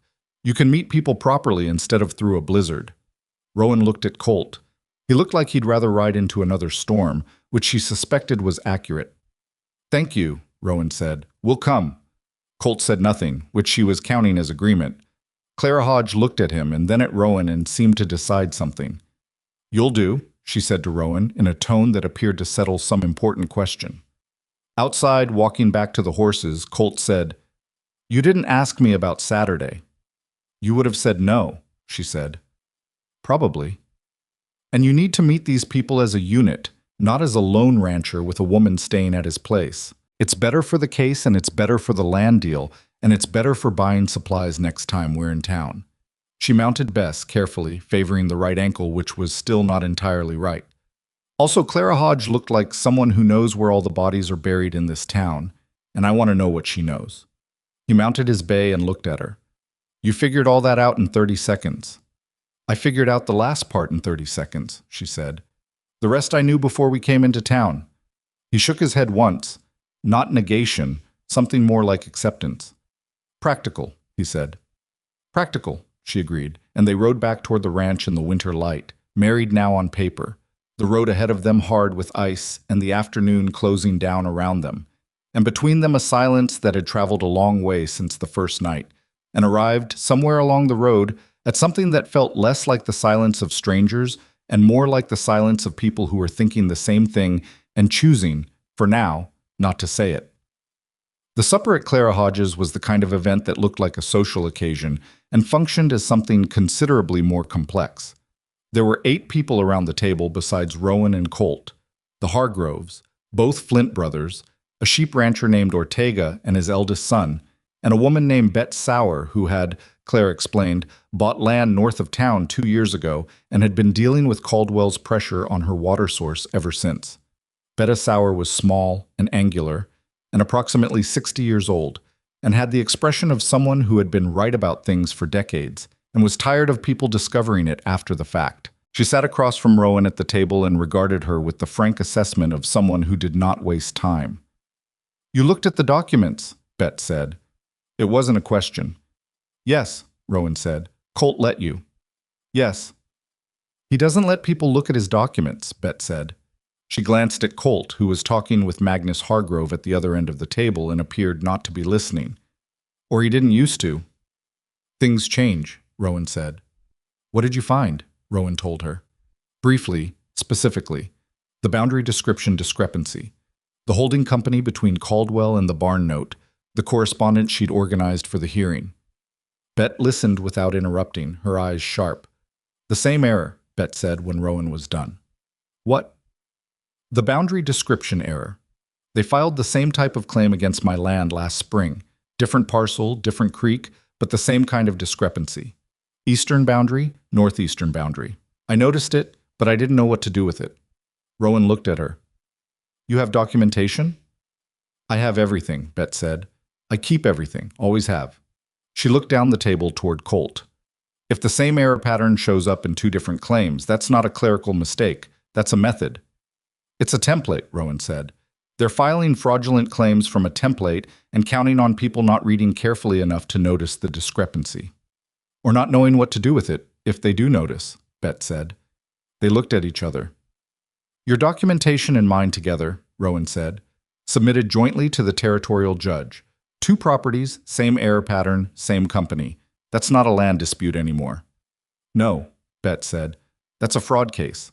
The table conversation continued around them, plates being passed, the particular noise of people who didn't see each other often enough and were making up for it.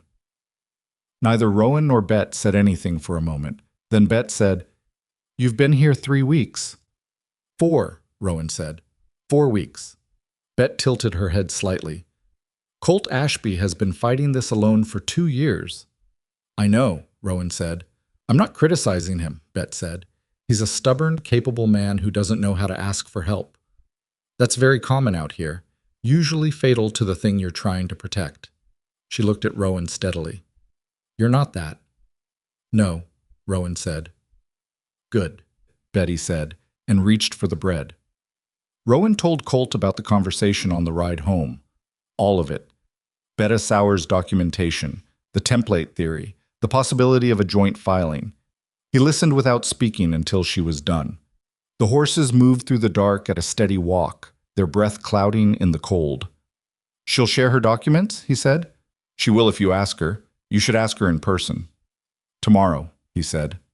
"Tomorrow," Rowan agreed. They rode a little further. Stars above them, the snow blue-white under the horses' hooves. That thing you said, Colt said. About a template. Yes. If we can show the same error in two filings, and show the same company behind both, it changes the character of the case, Rowan said. It's not a dispute about a creek anymore. It's evidence of a systematic fraud. A territorial judge can do things with a fraud case that he can't do with a simple boundary dispute. Colt was quiet. It might not work, she said. I'm not a lawyer.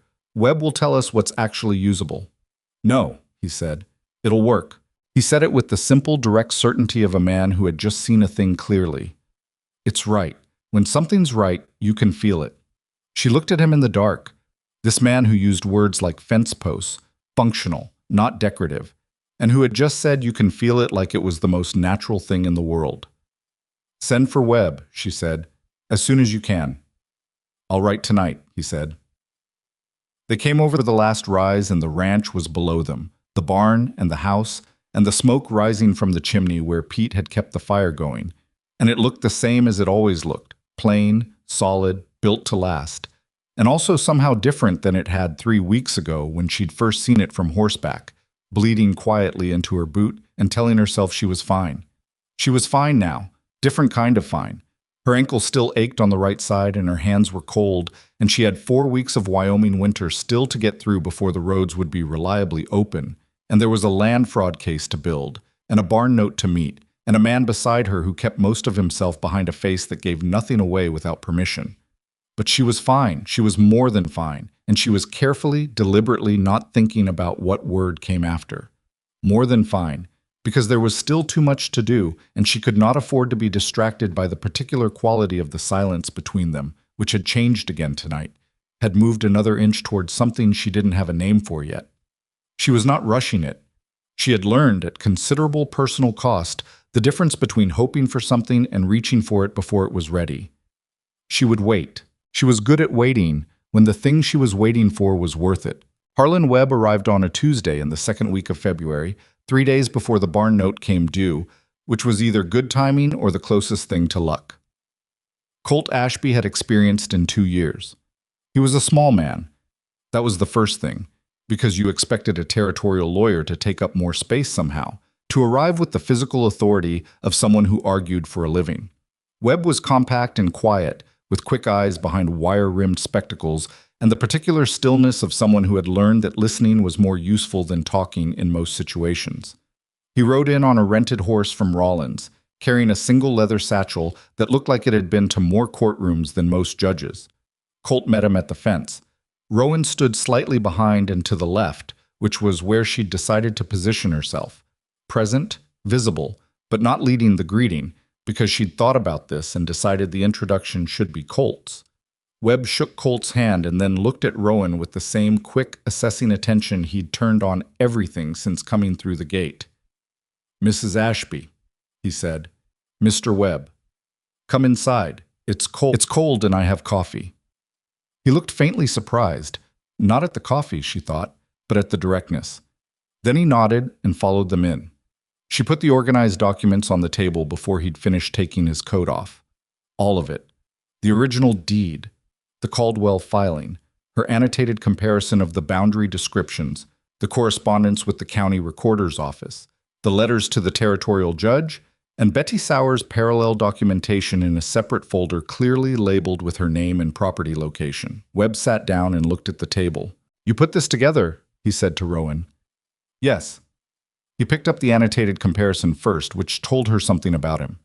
He read it without speaking, turning pages with the careful deliberateness of someone who was actually reading rather than scanning. Colt sat across the table and drank his coffee and said nothing, which was the right call. Webb set the comparison down and picked up Bet Sauer's file. He read that more slowly. When he was done, he took his spectacles off, cleaned them on his vest, put them back on, and looked at both of them. "How did you find the second property?" he said. "A supper," Rowan said. "Mrs. Sauer mentioned that she'd noticed a similar discrepancy in her own filing. I asked her about it directly." "And she was willing to submit documentation jointly?" "She's been waiting 2 years for someone to tell her what to do with what she had," Rowan said. "Yes, she's willing." Webb looked at the table for a moment, then back up. The boundary description error in isolation is useful. A judge sees it, notes the discrepancy, questions the validity of the claim. Caldwell's lawyer argues clerical error. The recorder's office supports the correction. It drags on. He tapped Bet's folder. 2 properties, same error pattern, same company. That's not a clerical argument anymore. That's a documented practice. He looked at Colt. Did you know this when you wrote to me? My wife found it after I wrote to you, Colt said. He said my wife the same way he said everything, plainly, without emphasis, like it was simply the accurate word for the thing. Rowan kept her eyes on Webb. The barn note, Webb said. You said in your letter it comes due in 3 days.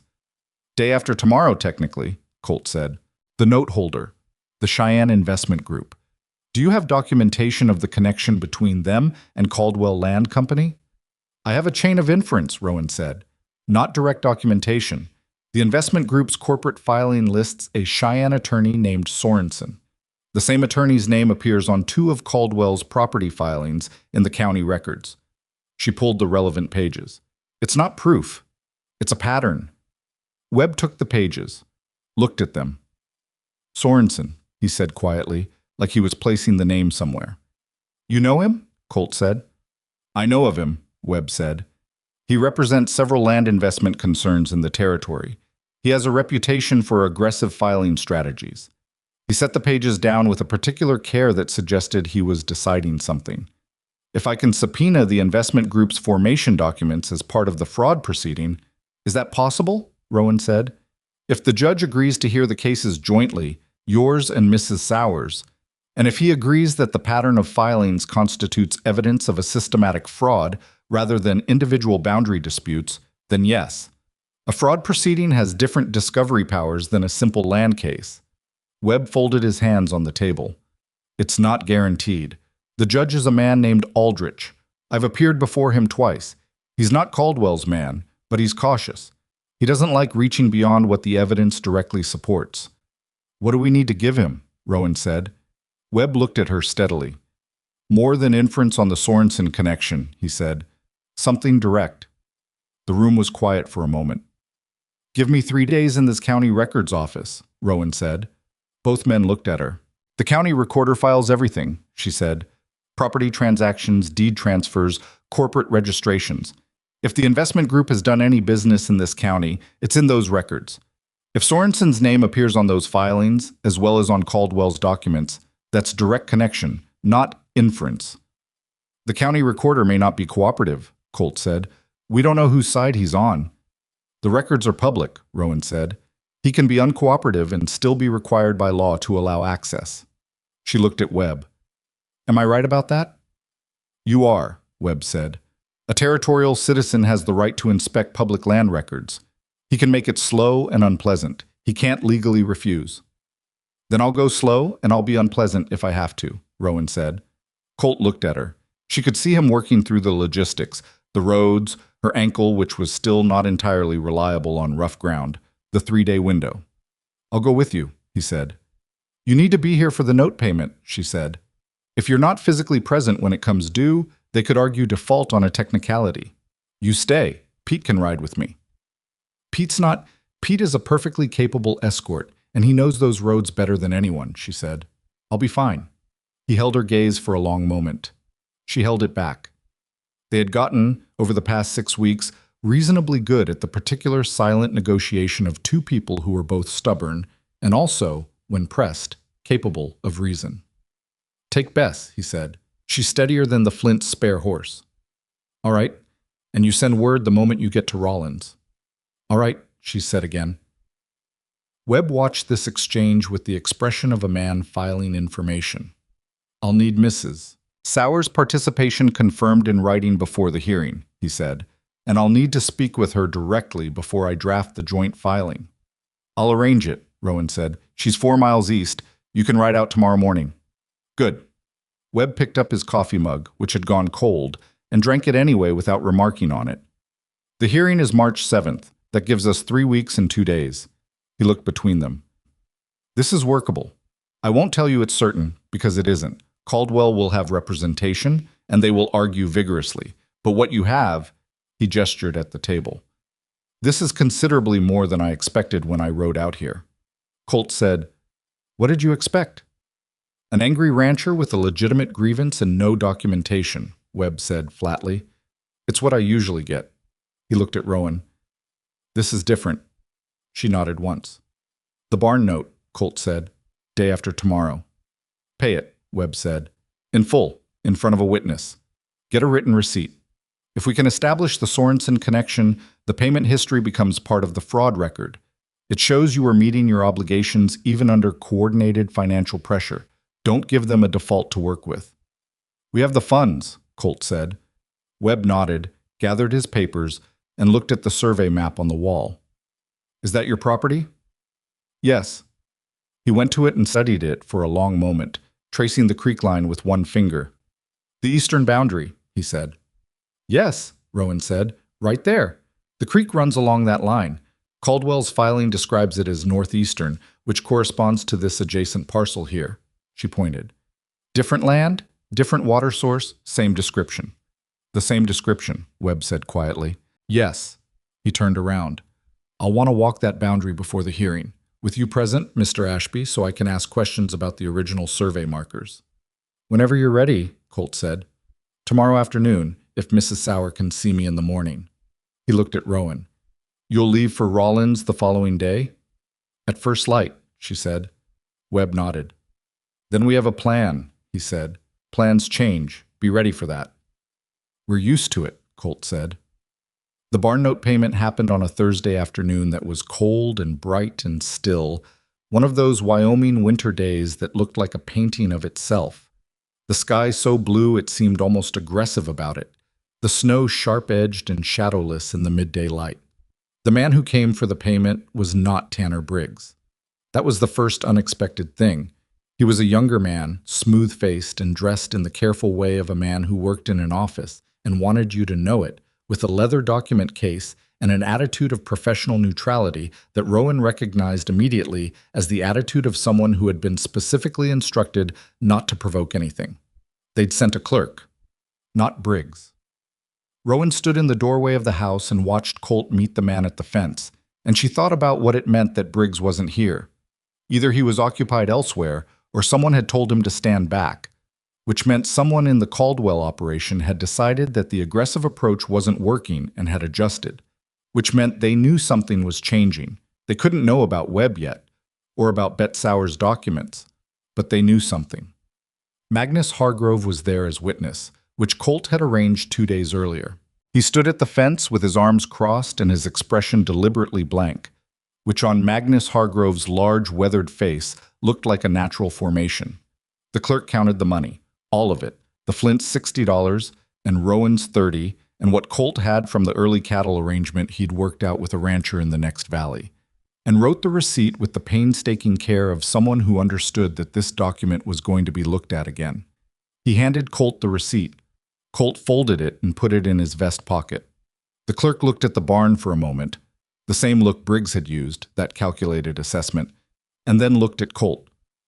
"Mr. Briggs asked me to convey that the Caldwell Land Company remains interested in discussing arrangements for the northeast acreage," he said, "at any time." "I'll keep that in mind," Colt said, which was not a yes and not quite a no, and which Rowan suspected Colt intended as neither. The clerk left. Magnus Hargrove watched him ride down the road and then said, "They sent a boy." "Yes," Colt said. "Briggs knows something's different."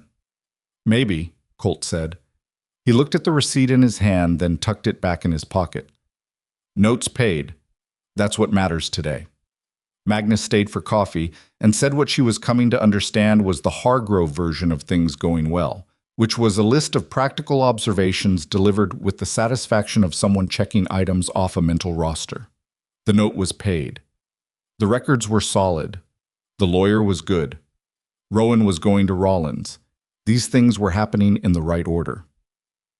When he left, Colt stood at the window for a moment watching him go. "He's worried," Rowan said. "Magnus worries about everything," Colt said. "It's how he prepares." "He's right to worry," she said. "Briggs knows something shifted. He'll push somewhere before the hearing." "Where?" "I don't know yet." She looked at the survey map. "Not the note, that's done. Not the water claim. That's in Webb's hands now, somewhere we haven't thought of. She turned from the map. I need to leave early tomorrow. I want to be in Rollins before noon. I know, he said. She looked at him. He was still at the window looking at the empty road. Colt. He turned. It's going to be all right, she said. And then, because she was honest even when honesty was complicated, I can't promise it, but what we have is real. He looked at her for a moment. I know, he said. Something in his voice was different, quieter, more exposed than usual, and she understood that the barn note had mattered to him in a way that went beyond money, the way the things you build with your own hands always mean more than their assessed value. She crossed the room and stood beside him at the window, looking out at the road and the snow and the hard blue sky. I'm going to find the Sorensen connection, she said. I'm going to bring it back and Webb is going to use it, and we're going to walk into that courtroom on March 7th with more than Caldwell expects. He didn't say anything, but after a moment he put his hand over hers, briefly, the way you might brace something that was already standing on its own, not because it needed holding up, but because sometimes that was just the right thing to do. She didn't move her hand.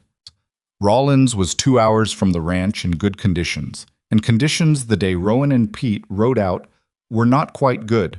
A thin crust of new ice over the old snow that Bess navigated with careful, high-stepping discomfort, and a wind from the northwest that was doing its best to find every gap in Rowan's coat. Pete rode beside her and said very little, which she'd come to appreciate about him. He was a man who understood that silence on a hard ride was not unfriendly.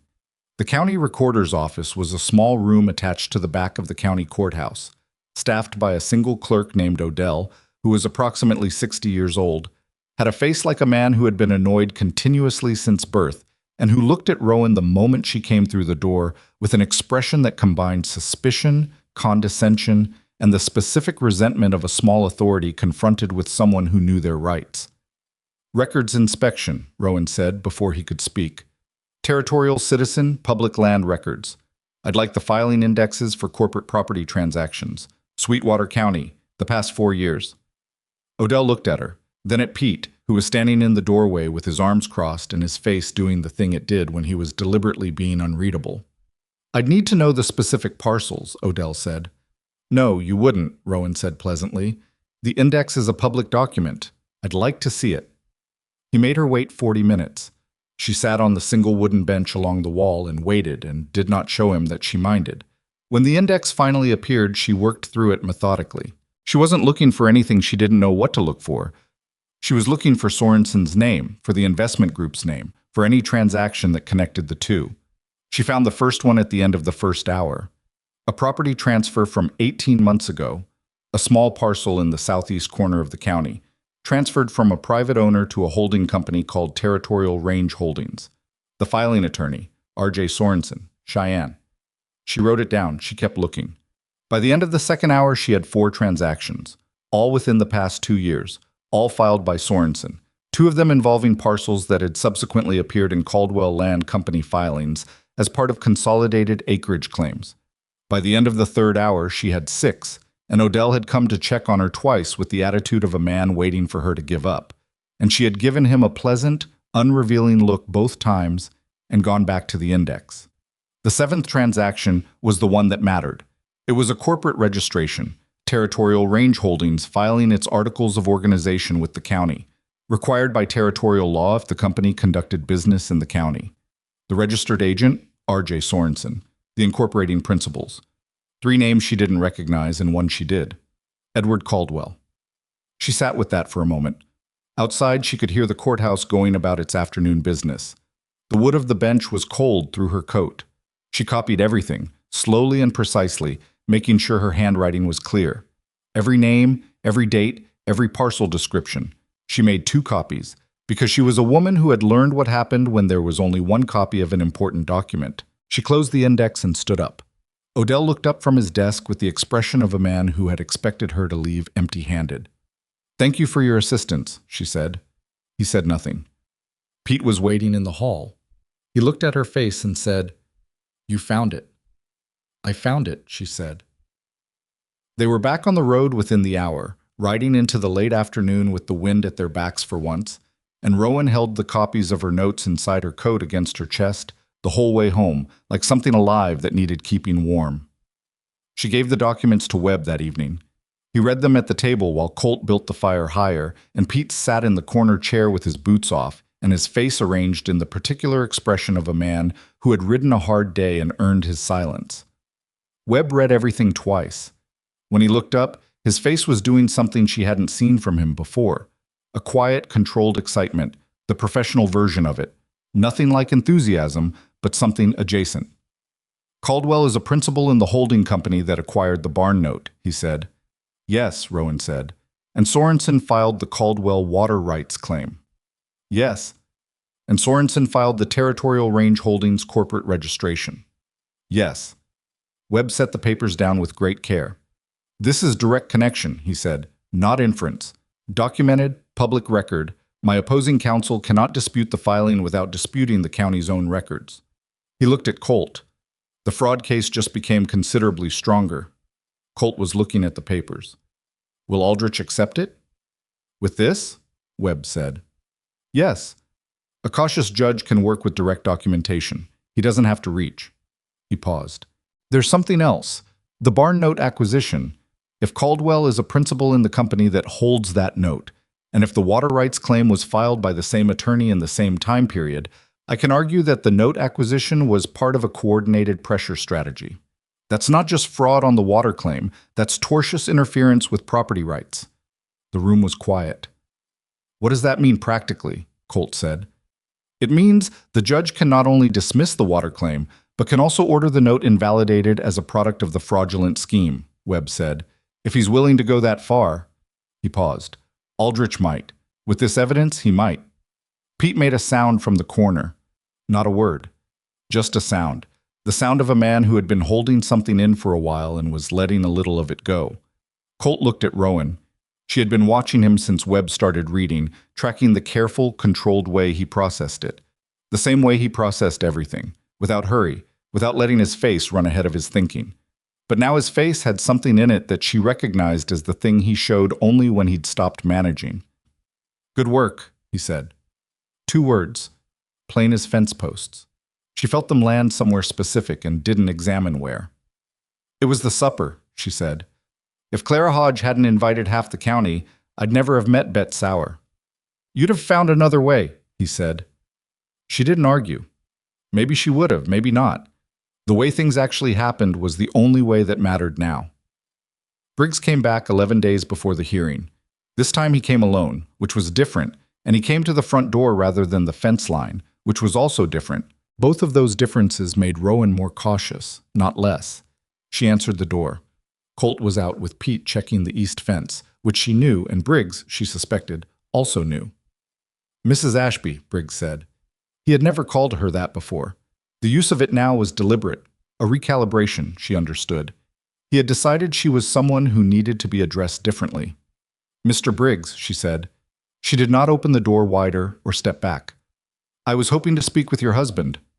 He's out on the range. You're welcome to wait. He studied her for a moment. Actually, he said, I thought we might speak directly. Woman to... He stopped, rephrased. I thought we might speak directly, without the formal arrangement. This is a formal arrangement, Rowan said. The Caldwell Company isn't your enemy, he said. I want you to understand that. Colt Ashby has been so deep in this for so long that he can't see it clearly anymore, but you're newer here. You can see it from the outside. She waited. The land case, but even with a lawyer, even with whatever documentation you've put together, these things are uncertain. You could win, yes. You could also lose. And losing means the note's history, the water rights, all of it. It becomes leverage against the property. He said this gently, the way you say a hard thing to someone you're pretending to be concerned about. Mr. Caldwell is prepared to make a generous offer for the northeast acreage. Just the northeast. Colt keeps the house, the barn, the south and west pastures. He keeps the creek access for domestic use. He paused. It's a good offer. You want the northeast acreage because that's where the water source is, Rowan said. Briggs's expression didn't change. We're interested in the land. You're interested in the water, she said. The northeast acreage without water rights is scrubland. Colt's cattle need the creek. You know that. Whatever domestic use provision you're offering wouldn't sustain a working herd. She held his gaze. So the offer is, give up the water, keep the house, and eventually fail as a cattle operation in 3 to 5 years. Briggs was quiet for a moment. You've thought about this carefully, he said. I think about most things carefully, she said. The hearing is uncertain, he said. I want you to consider that seriously. Judges are unpredictable. Evidence can be argued. Some evidence, she said, not all of it. Something moved in his eyes then. Quick, controlled. But she saw it. He was wondering what she meant. He was wondering what they had that he didn't know about. She had not meant to say it. It had been slightly more than she intended to give away. But she held his gaze and did not walk it back. You should discuss the offer with your husband, Briggs said after a moment. I'll tell him you came by, she said. Thank you for the visit. She closed the door. She stood in the front room for a moment, listening to his horse leave, and thought about what she'd given away and whether it mattered. Probably not. They knew there was documentation. They knew because they were smart enough to know that Rowan hadn't gone to Rollins for 3 days to look at scenery. What they didn't know was exactly what the documentation showed, or that Webb had found the tortious interference argument. Let them wonder. She went to the desk and wrote down everything Briggs had said, word for word, while it was fresh.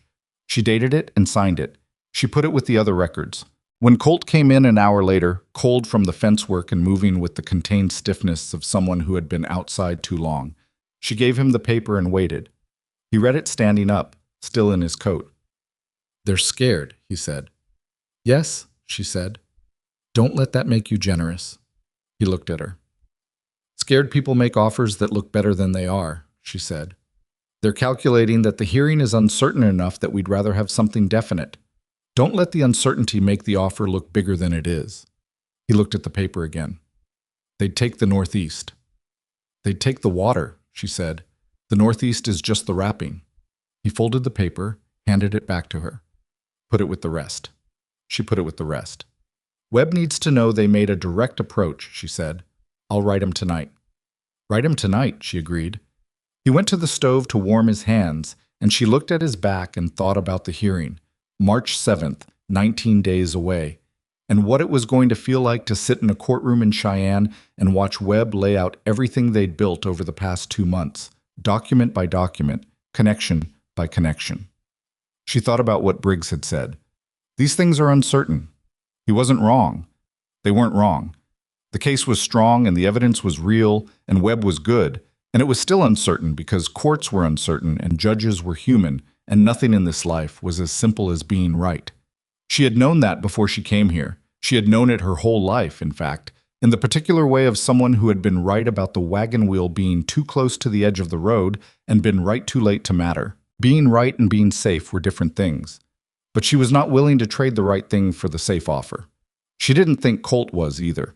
She looked at the survey map on the wall, the creek marked along the eastern boundary, the notations in Colt's handwriting that she could now read as well as her own. Colt, she said. He turned from the stove. Whatever happens in March, she said, we did everything right. I want you to know I think that.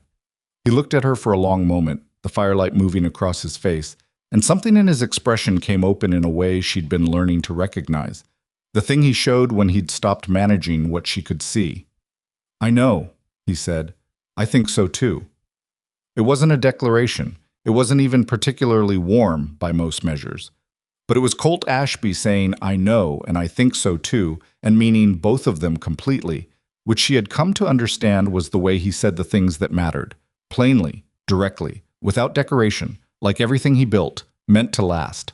She turned back to the desk. She had 3 more documents to organize before morning, and 19 days to make sure every piece of what they'd built was exactly where it needed to be. She got to work. The road to Cheyenne took 2 days. They left before sunrise on March 5th, Rowan and Colt and Webb, with Pete staying behind to manage the ranch and the Flint brothers promised to check in daily. Betta Sauer had traveled down the day before with her son, a quiet young man named Anders who carried his mother's document case with the focused care of someone who understood its importance without being told. Rowan had not slept much the night before they left. She'd lain in the dark going through the case in her head the way she went through account columns, looking for errors, for gaps, for anything that didn't add up. She found nothing she hadn't already found and corrected, which should have been reassuring and was only partially so, because the part of her mind that had learned to be careful years before the wagon accident was still running its own audit, separate and unconvinced. Colt had been awake too.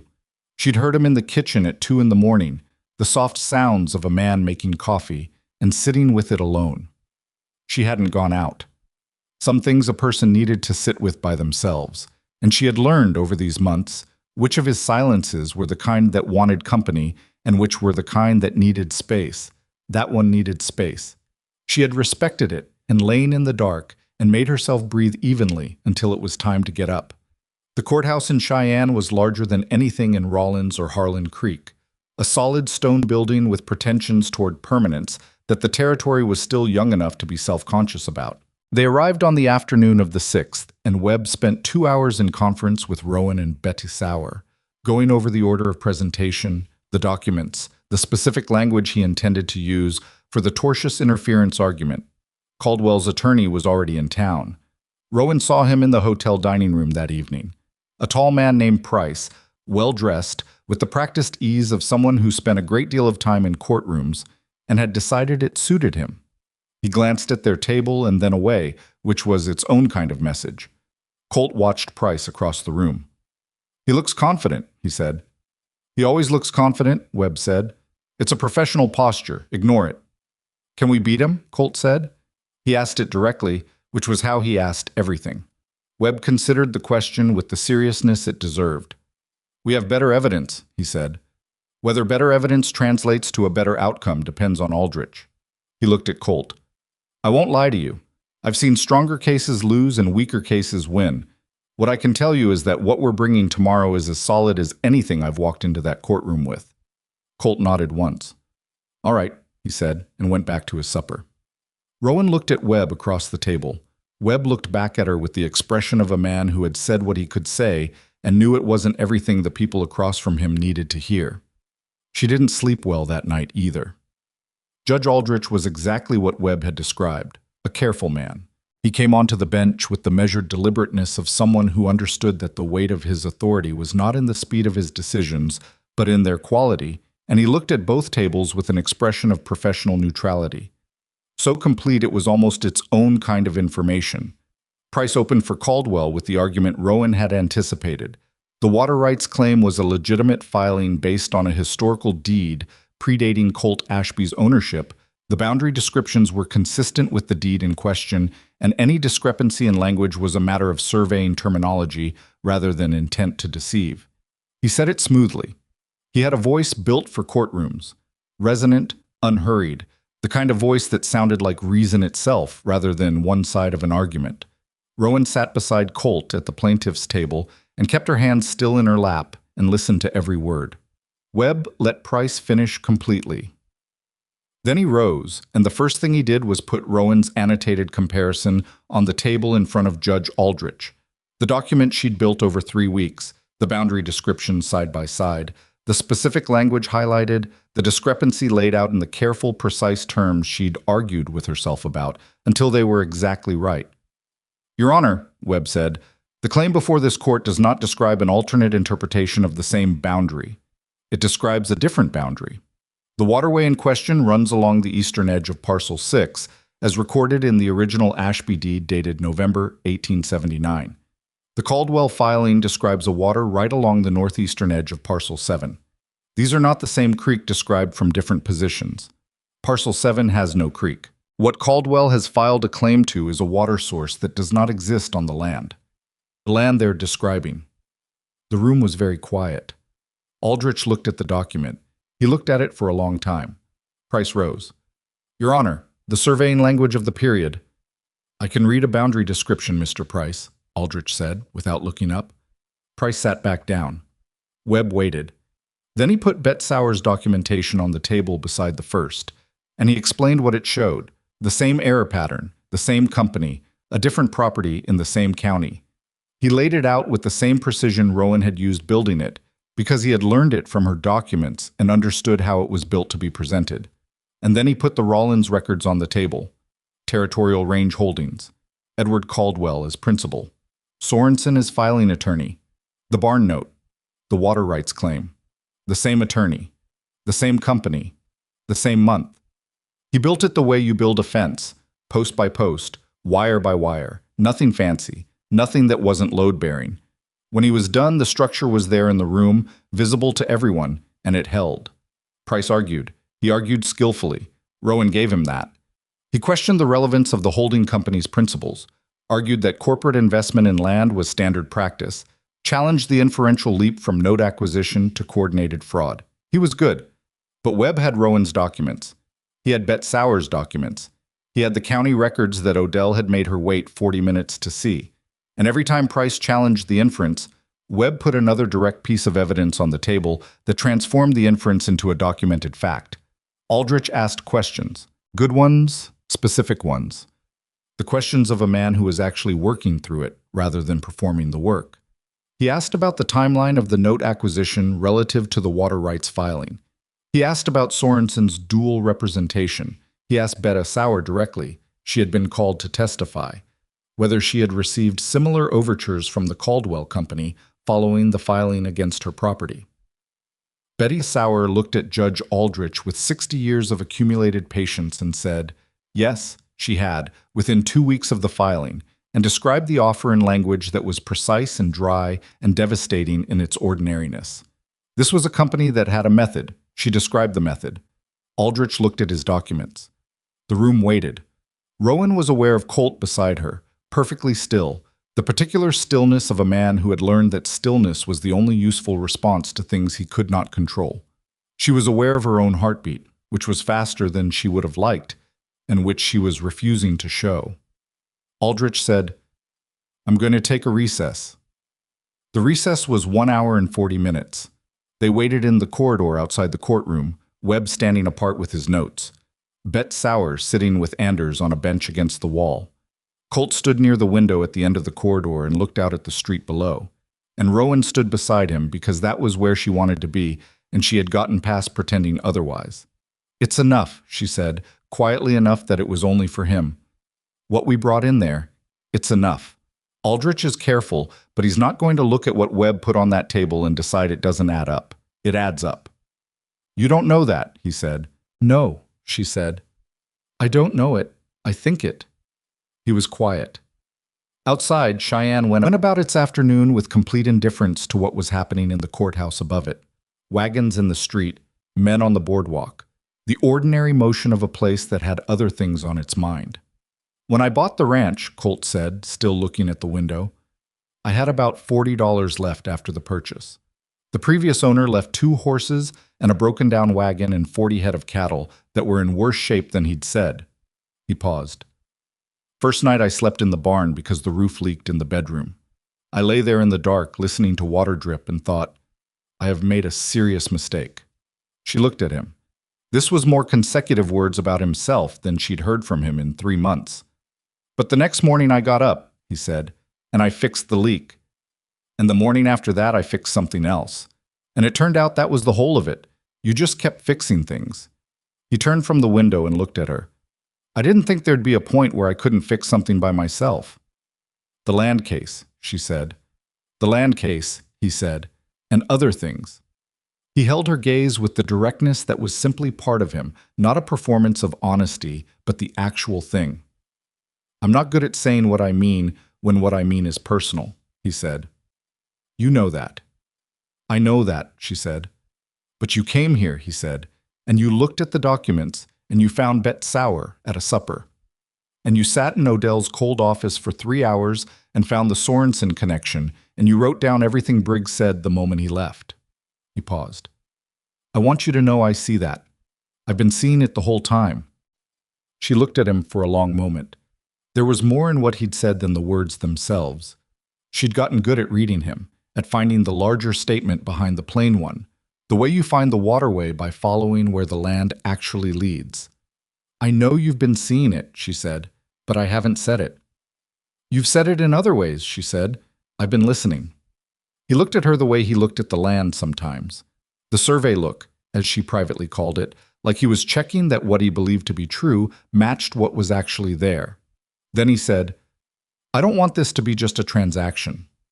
It landed in the corridor like something dropped from a height, not loudly but solidly, taking up space. She held very still.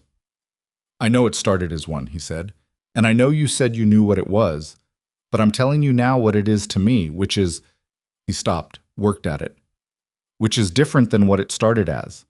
And I think you know that. I think you've known it for a while because you pay attention to everything, so you can't have missed it. He looked at her.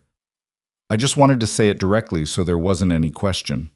She breathed in once, slowly, and let it out. I knew it, she said. I've been waiting for you to figure out how to say it. Something crossed his face. Not quite surprise, but the version of surprise that comes from having your read of a situation confirmed after a long time of not being sure. How long? Since the night you cooked supper, she said. That was the first week. Yes. He stared at her. 3 months.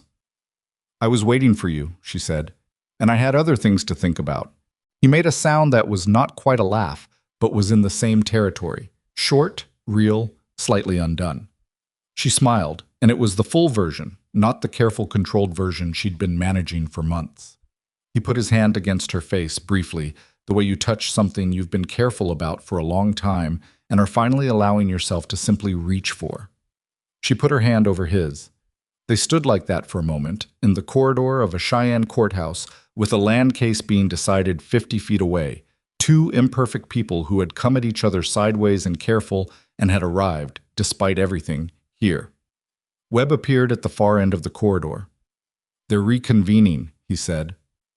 Aldrich's ruling took 40 minutes to deliver, and it was thorough in the way of a careful man who wanted the record to show exactly how he had gotten from evidence to conclusion, so that anyone who looked at it later would see the logic laid out step by step.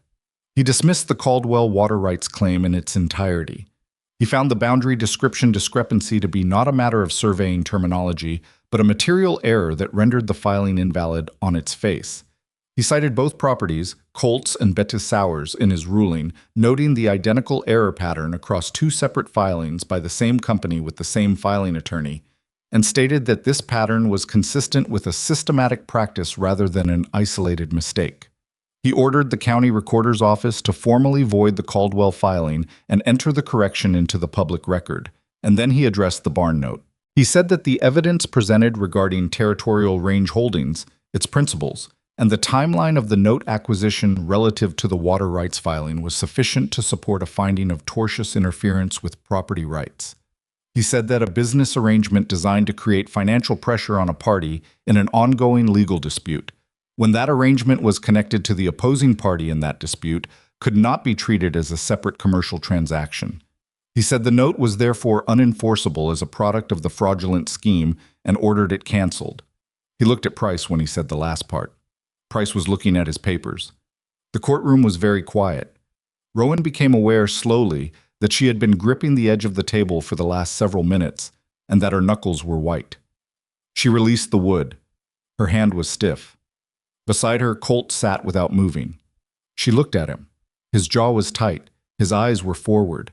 He was doing, she understood, the same thing she was doing, holding still because the alternative was falling apart in a Cheyenne courtroom, which neither of them was prepared to do.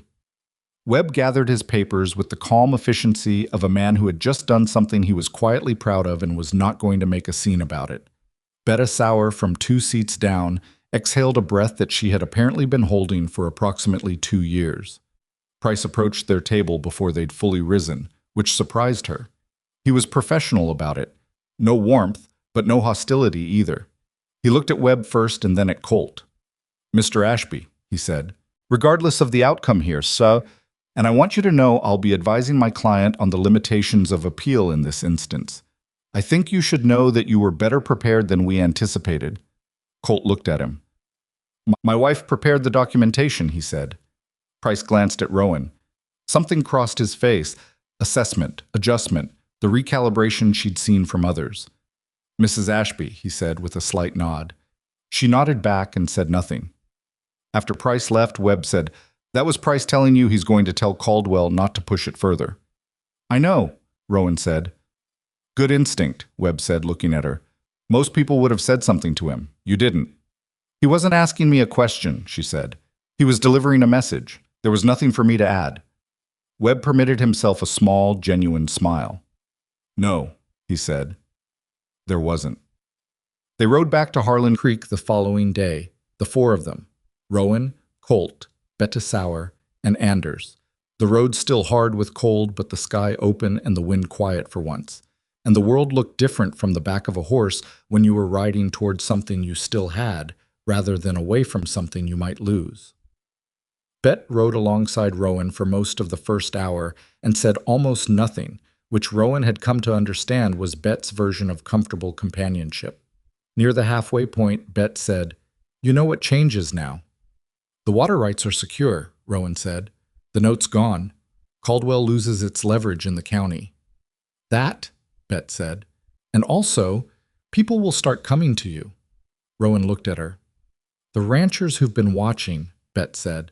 "The ones who've been sitting on their own disputes and their own problems because they didn't know what to do with them. They'll come now. When word gets around, and it will, in about 2 weeks, word will be all the way around this county. They'll come to you." Rowan hadn't thought about that. She thought about it now, while Bess moved steadily beneath her, and the Wyoming landscape opened out on both sides. "I'm not a lawyer," she said. "No," Bet said.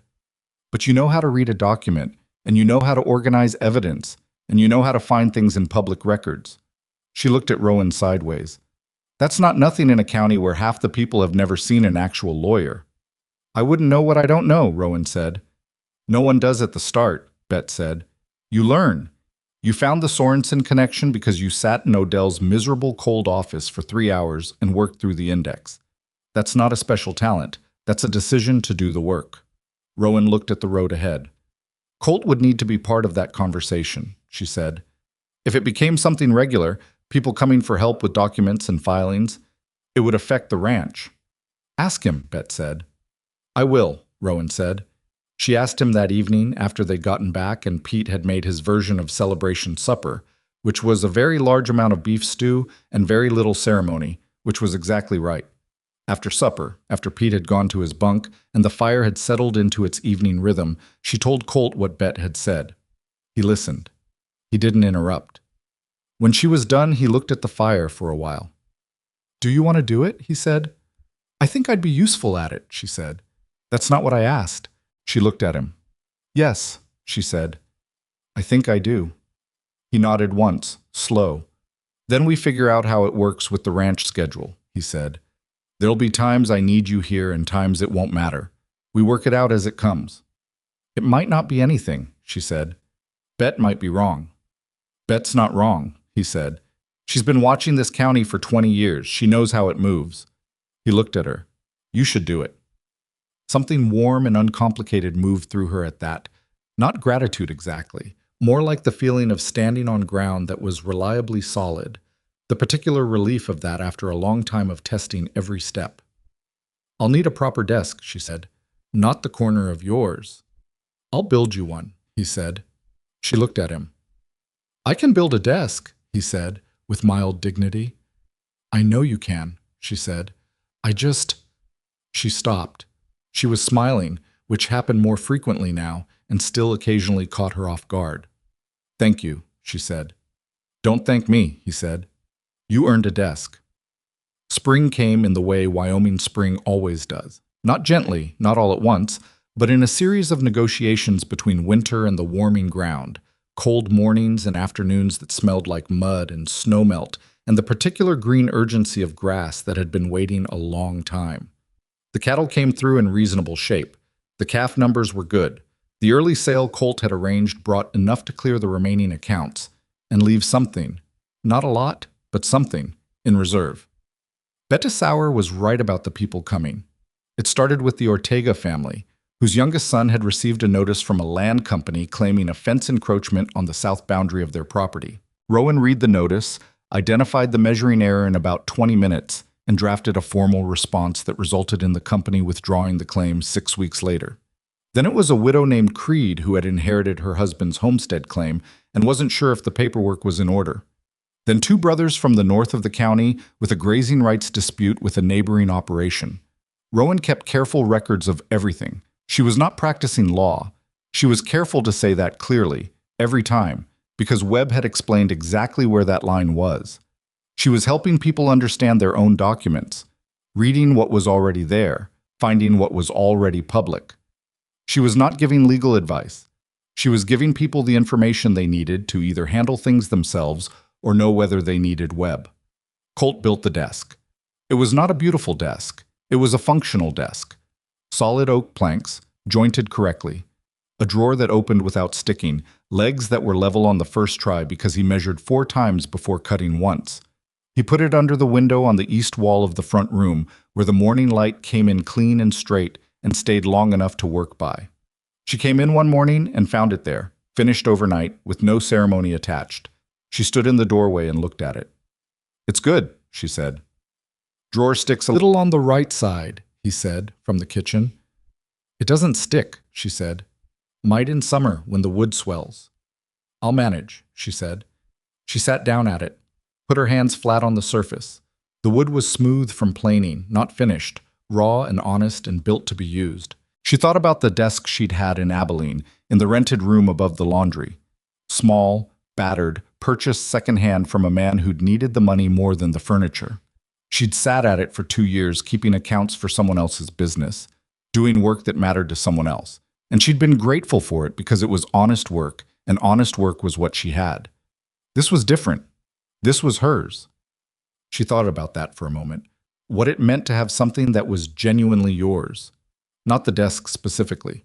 The life that contained the desk. The ranch. The creek running along the eastern boundary, which the territorial court record now confirmed was exactly where it had always been. The man in the kitchen who had built her a desk without making a speech about it, because he understood that the thing itself was more useful than any speech. She thought about the scar on her right leg, which had been the shape of her life for 5 years, the thing that had ended the engagements, that had made the other men look away or stop writing, that had been the piece of herself she'd hidden in her letter and then shown in the first hour because there was no choice, that Tanner Briggs had used to try to shrink her in front of his men on a February morning, that had sent her grabbing for the saddle horn in the icy gully on the way in and set the whole chain of the first night into motion. She had spent 5 years managing the scar, managing how it was seen, managing her own response to how others saw it, managing the extra work her body did around it, managing the story she told about it to herself. Not hiding it. She'd been honest with herself about that. She'd stopped hiding it. But managing it was its own kind of weight. At some point over the winter, she had stopped managing it. She wasn't sure exactly when. Sometime between the night, Colt had looked at it the way he looked at broken fencing, and the morning she'd limped to the paddock and worked the young horses and not thought about the scar once until she was walking back. Sometime between those 2 moments, the managing had quietly stopped, and she hadn't noticed because she'd been busy with the documents and the case and the work. That, she thought, was what it felt like when something actually healed. Not the dramatic moment, just the ordinary morning when you realized you hadn't been thinking about it. The summer brought more people and more work, and the particular quality of life on a working ranch in a good season, which was hard and full and left you tired at the end of every day in a way that felt like something earned rather than something spent. Colt was different in summer, looser in some way, the winter's compressed vigilance relaxing into something more open. He talked more, which was still not a great deal, but was noticeably more than the January version of him. He had opinions about the hay crop and the calf weights, and the fence line on the North Range that needed replacing before the next winter. And he had a habit, she discovered, of narrating his thinking out loud when he was working through a problem. Not to her specifically, just out loud, into the air, which she found oddly touching, this quiet man having conversations with himself about fence posts and water levels and what the weather was going to do. She said so once, without thinking about it first, which was how she said most things that were actually true. He looked at her. "I do that when I'm comfortable," he said. "I know," she said. "I didn't used to," he said. "I know that too," she said. He looked out at the pasture. "Pete said something the other day," he said. "What?" "He said he'd never seen me comfortable before." A pause. He meant it as a compliment. "I know," she said. He looked at her sideways. "You know everything," he said. "Not everything," she said. "I didn't know you could build a decent desk." He made the sound that was in the vicinity of a laugh. "It's a good desk." "It's a very good desk," she said. They were standing at the paddock fence, watching the young horses, and the evening was coming in slow and gold the way summer evenings do in Wyoming, and the light was on the grass and on the horses and on Colt's face, and Rowan thought, "This is what I came for." Not specifically this. She hadn't known this existed when she'd answered the advertisement, but this quality of thing, this particular kind of solid. She hadn't expected to find it. She had hoped, carefully and with great management, for a working arrangement with an honest man. She had gotten that, and then considerably more, and she was still, 3 months later, 6 months in, standing at a paddock fence in the evening light, slightly surprised by the considerably more. Not ungrateful, just surprised. She was a woman who had learned to keep her hopes specific and small, and what she had turned out to be so much larger than what she'd hoped for that she was still in the process of accounting for it. That was all right. She had time. In the last week of June, a package arrived from Rollins on the mail wagon. It was addressed to Rowan Ashby, which still registered as slightly new every time, and it was from Webb, who had written a short accompanying letter explaining that he had, in the course of preparing the appeal response for a challenge Caldwell had attempted and quickly abandoned, come across something he thought she might find useful, a copy of the formal ruling signed by Judge Aldrich, with a note from the Territorial Records Office confirming that the fraudulent water rights filing had been voided in the public record. It was, in legal terms, the end of it. The last document.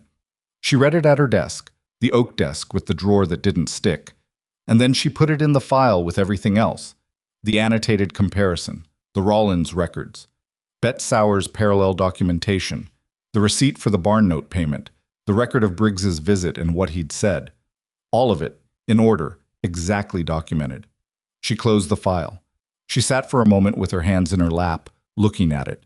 There was a particular feeling in closing a file that was complete, not just finished, but actually done. Every piece in its right place, every thread tied. She'd felt it once before, working for the feed merchant, the day his boundary dispute was finally settled after 3 years. She'd expected it to feel larger than it did, and it had felt exactly this size, quiet, concrete, like setting down something heavy and finding your hands are free. She took the file and put it on the shelf, between the current account books and the correspondence folder for the Ortega case, which was not yet closed. Then she got up and went to find Colt, who was in the barn, where he usually was in the late afternoon, working with the younger bay colt that he'd been bringing along since spring. The colt was coming well, responsive and still green, but with a quality of trust in his movements that spoke to months of patient work. Colt looked up when she came in. "It's done," she said. "Webb sent the final ruling. The record's corrected. It's over." He stood with his hand on the colt's neck and looked at her, and she watched something move through him that was too private to name even after all this time. Some deep and particular release, the kind that happens when something you've been bracing against for a very long time finally stops. "All right," he said. "That's it?" she said. "All right. What do you want me to say?" "I don't know," she said. "Something." He looked at her for a moment. Then he tied the colt to the post and walked over to her, and he put his arms around her in the way he did things. Directly, without preamble, no ceremony but completely meant. And she leaned into him and felt the solidity of him and the realness of it, and the fact that this was the thing she lived in now, this life, this man, this particular barn, in this particular valley, with the creek running along the eastern boundary exactly where it was supposed to be. "Thank you," he said, quietly, into her hair. "You already thanked me for the desk," she said. "Not for the desk," he said. She understood. She stood there for a moment and let herself feel it. Not managed, not careful, not kept small for safety. Just felt it the whole size it was. "You're welcome," she said. Later that summer, when Bet Sauer asked Rowan how she would describe the last 8 months if she had to put it in plain words, Rowan thought about it for a genuine moment before answering. She thought about the advertisement, 12 lines, no poetry. She thought about reading it at the desk in Abilene and deciding that an honest man who listed what he had and what he needed was more trustworthy than a man who described his own tender heart. She thought about the gully on the way in and the boot that was too tight and the splinter that had been in her leg for 5 years and the way Colt had removed it, methodically, without drama, treating the old wound like something worth repairing. She thought about what she'd believed before she came here, which was that healing and hiding were opposite operations, and that hiding was the only practical option when the wound was one that other people used against you. She had been wrong about that, but she hadn't known it until she'd met a man who looked at her leg with the same directness he used for everything else. And slowly, over a winter, she had learned the thing she hadn't known to learn, which was this: that the right person doesn't ask you to manage yourself down to something they can handle. They just handle you, the actual size of you. She thought about the desk, she thought about the creek, she thought about what it meant that a scar could be the reason a woman crossed half a country to marry a stranger and end up with something that turned out to be a life. The wound had happened, the scar was real, neither of those things was going anywhere. But she had stopped being defined by what she'd lost, and started being known for what she'd built with what remained. And somewhere in the distance between those two things was the whole of what she'd learned, which was not small, and which was hers. It was honest, she told Bet. Every part of it was honest, even the parts that hurt, especially those. Bet looked at her with 60 years of understanding behind her eyes. Yes, she said. That's the only way it works. Rowan looked out at the valley, at the summer grass moving in the long light, at the creek visible from this distance as a thread of silver along the eastern boundary of the land, right where it had always been, right where it would remain. Yes, she said, I'm starting to understand that.